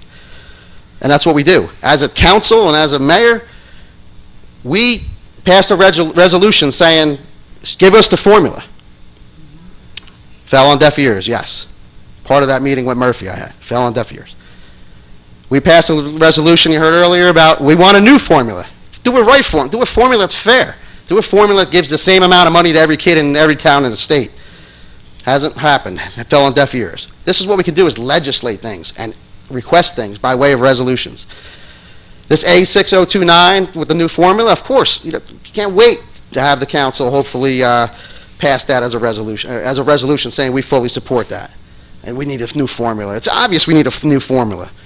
Because the current formula is a fake formula. If it wasn't fake, you would just give it to everybody because everybody can plug in their own numbers. Everybody knows how an Excel worksheet works. I don't really, but somehow you plug in numbers and you plug in another number and it equals something at the very end. And I know that part of it. I look at the bottom line. We have CFOs and everything else to figure out the rest of it. But those CFOs, those auditors for the school, those CFOs for the school, those CFOs for the town, you know what they're going to do? Plug in the numbers and say, wait a minute, you're shortchanging us. Or wait a minute, you're right, but let me see this town's and let me plug that in. Why are they getting more? Yeah, but you know why? Because that formula doesn't exist, or it's fake, or they're using it for political purposes, or something untoward's going on. Government's transparent, has to be transparent. There's something called Open Public Records Act. You know what that means? If something's a public record, you get it.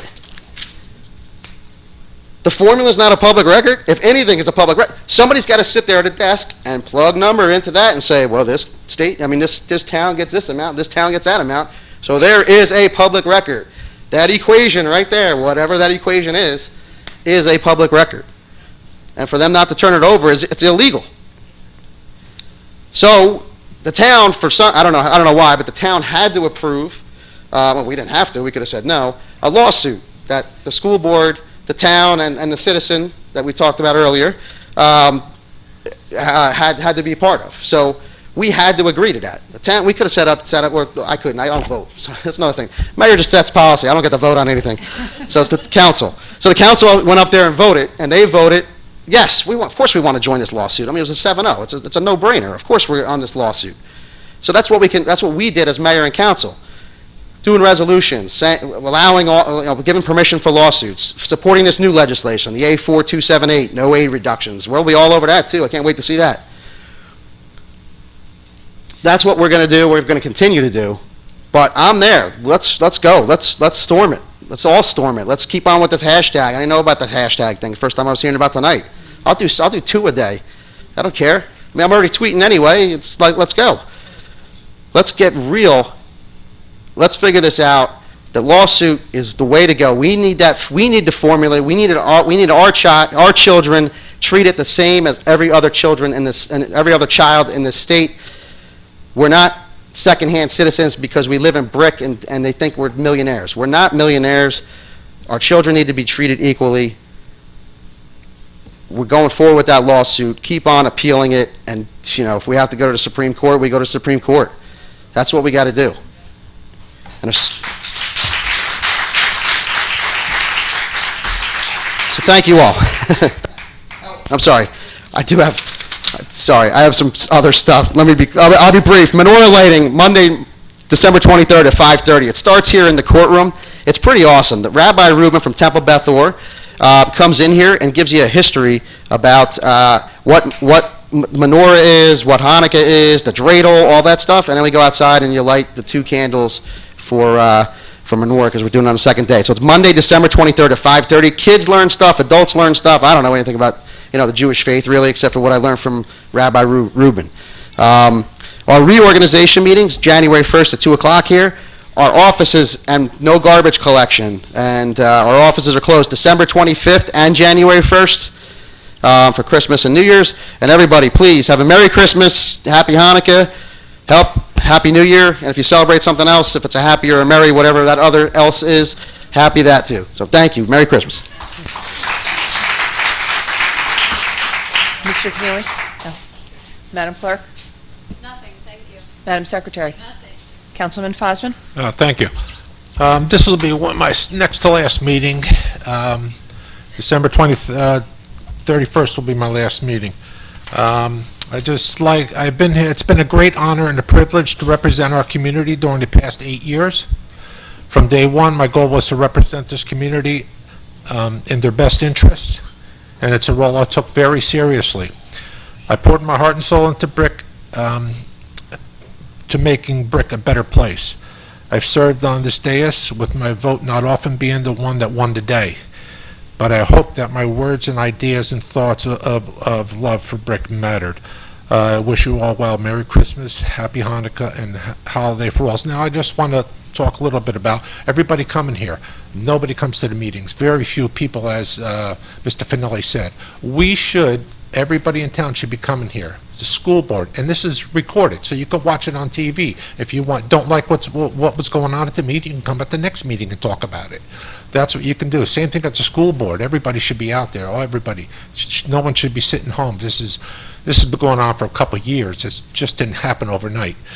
So everybody needs to get involved. And about the a resolution I brought up about the driver's licenses for illegal immigrants. It's sitting on Murphy's desk right now. That's what I heard today. It wasn't signed by him yet, but it was passed.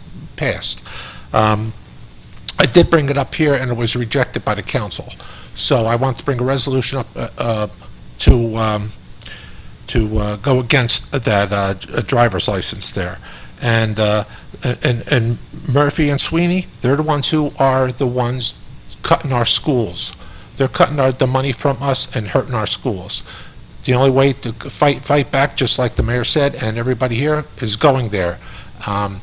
I'd still be willing to go, not even as a council, just to go there to fight for our schools. And that if it doesn't happen, then in 2 years you can vote him out and get a different governor in. That's the only way if that doesn't work. The flapper valves over there I don't think they're going to really work for the people that are flooding out over there. And I think something should be looked into, like that pump system in Point Pleasant. I just think that's the way to go for that. And I just want to congratulate Art Halloran. He sold his house over at the Barry Island, and he's living in an apartment on Hooper Avenue. So I guess he saw the tide turning. Let's see. Like I said, you could watch this on TV and get a better idea. And happy holidays to everybody. Thank you. Thank you. Councilwoman Pompeo.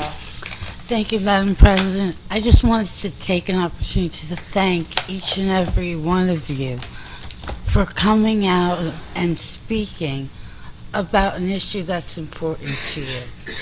I do disagree with Councilman Fosman about having to come. I'm a working mother. I understand. At the end of the day, I'm worried about how I'm going to get dinner ready, the homework checked, laundry done, everything else.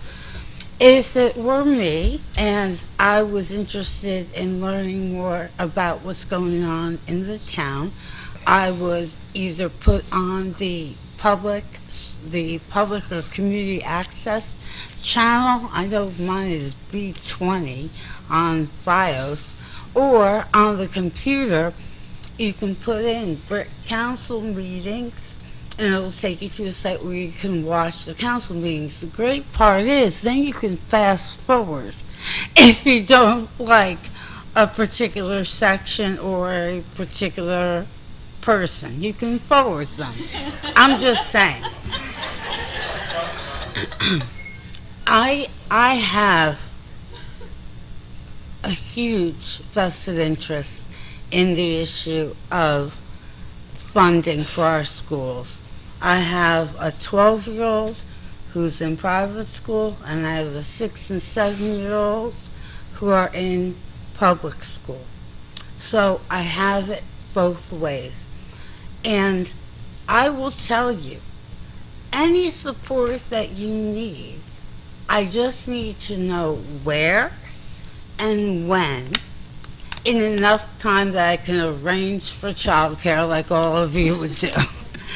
But I'm appreciative of Mayor Ducey taking the time to give a mini Civics 101 lesson. I want you to keep that in mind, because I can't tell you, every time I go to the Wawa, the regulars, they don't know me. They're like, oh, the taxes are going up and the school's missing money. I'm like, wait a minute, you're talking about two separate things. I have nothing to do with the school. Make no decisions about the school. Talk to me about DPW. Talk to me about recreation. Talk to me about those things, our municipal budget.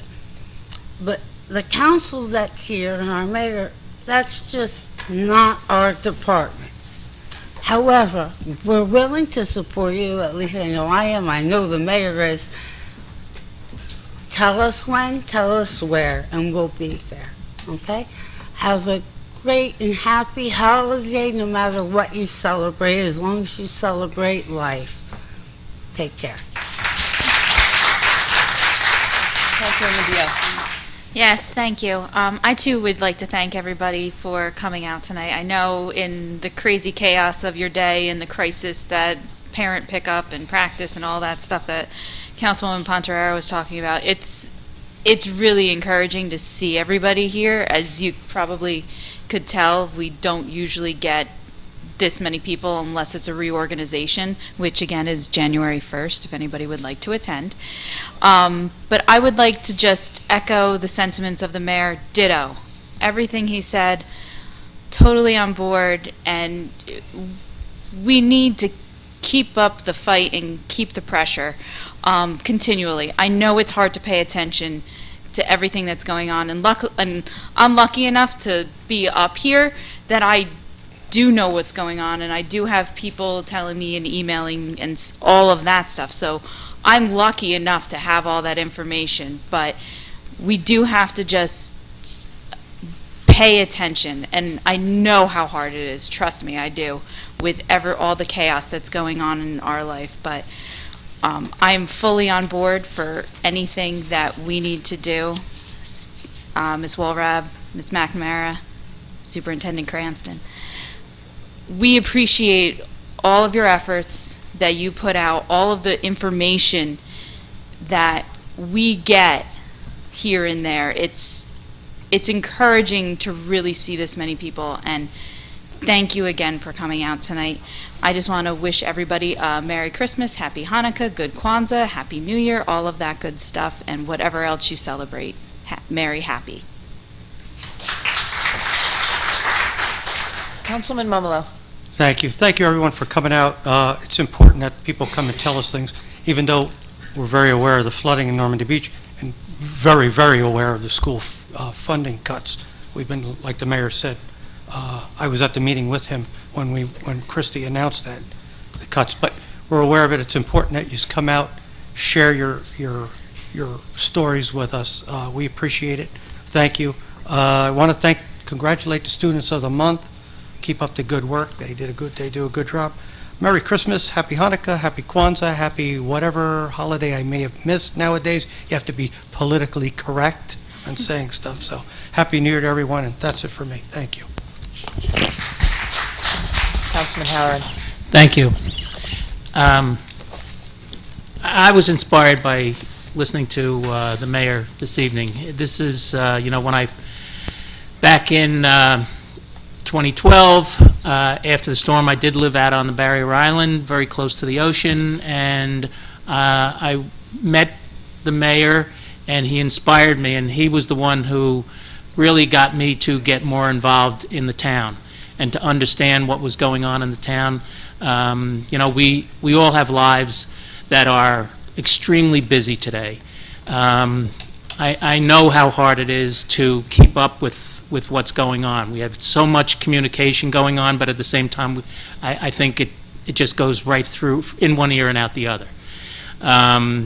We get snippets of things, and we know something's happening, but we don't really dig into it. But I was inspired tonight again. I think we have day one of a movement, kind of like Orlo Guthrie. We have a movement now, and if we all get together and we stay together and consistent, like the mayor said, I think we can make something happen. Please don't hesitate to call us. Don't hesitate to come. As Councilwoman Ponterera said, there are ways of seeing what's going on. You can watch YouTube, you can watch Channel 20 for the council meetings. There's ways, do it in between when you're trying to do the wash 10 o'clock at night, or fold the clothes or whatever you're doing, getting prepared for the school day the next day. Take a minute, watch some of these meetings and see what's going on. Stay tuned, ask. And please come out more often. We like the company. I wish you all a Merry Christmas, Happy Hanukkah, Kwanzaa, Happy Kwanzaa, and of course, Festivus for the rest of us. I believe we had our airing of grievances this Yes. evening, so for that. So I know it's my turn. So I just I have a few things that I'd like to mention. I was at the school board meeting last week. I was there. I did leave around 10:20, but I was there for, I would say, a good bulk of the meeting, and I knew that a lot of you would be coming to this meeting as well, so I'm glad that you did show up. I have a unique perspective of the school funding cuts that we're receiving, not only as a mother who has children in the district. I have a child, both my children went through midstreams. I have a 7th grader at Vets Memorial, and I have a freshman at Brick Memorial right now. I'm also a teacher in another district who is also facing catastrophic funding cuts. So between the $22 million here in Brick and the $17 million in Jackson, I'm getting a vision from both ends what that looks like, and it's, as was stated at the board meeting last week, it's catastrophic. It is not something that can be easily dealt with. There are no easy answers, and I have to say that the passion that all of you had last Thursday at the board meeting and the passion that a lot of you came back with this evening, I look at it like, new love. We're very passionate about how we feel, and what I think we need to do is harness that and hold on to it, and not let it fade, because this $22 million is not going to go away. You've got to keep it going, and it's hard. It is hard. But you have a group of passionate people up here. You have a group of passionate board members who want to make a positive change for our students and for the people in our community, and we can do it together. We just have to make sure that we keep this feeling that we have right now with us, and an understanding that if it starts to fade, we will lose. That feeling we have right now is what's going to bring the positive change that we need. And I know a lot of people are comparing what Brick did or is doing to what Toms River did and has done. And as an educator and as a parent, yes, they had 10 busloads of kids. that they took from the school day. And we all have different feelings about that. And I'm not saying I agree or disagree with how they did that, but I feel that if my child is going to go to Trenton to protest what's happening in their schools, I want to be the one that brings them. Okay? And that's my perspective on that. I'm not saying Toms River did it wrong. I'm just saying from my perspective as a parent and an educator, that's how I feel.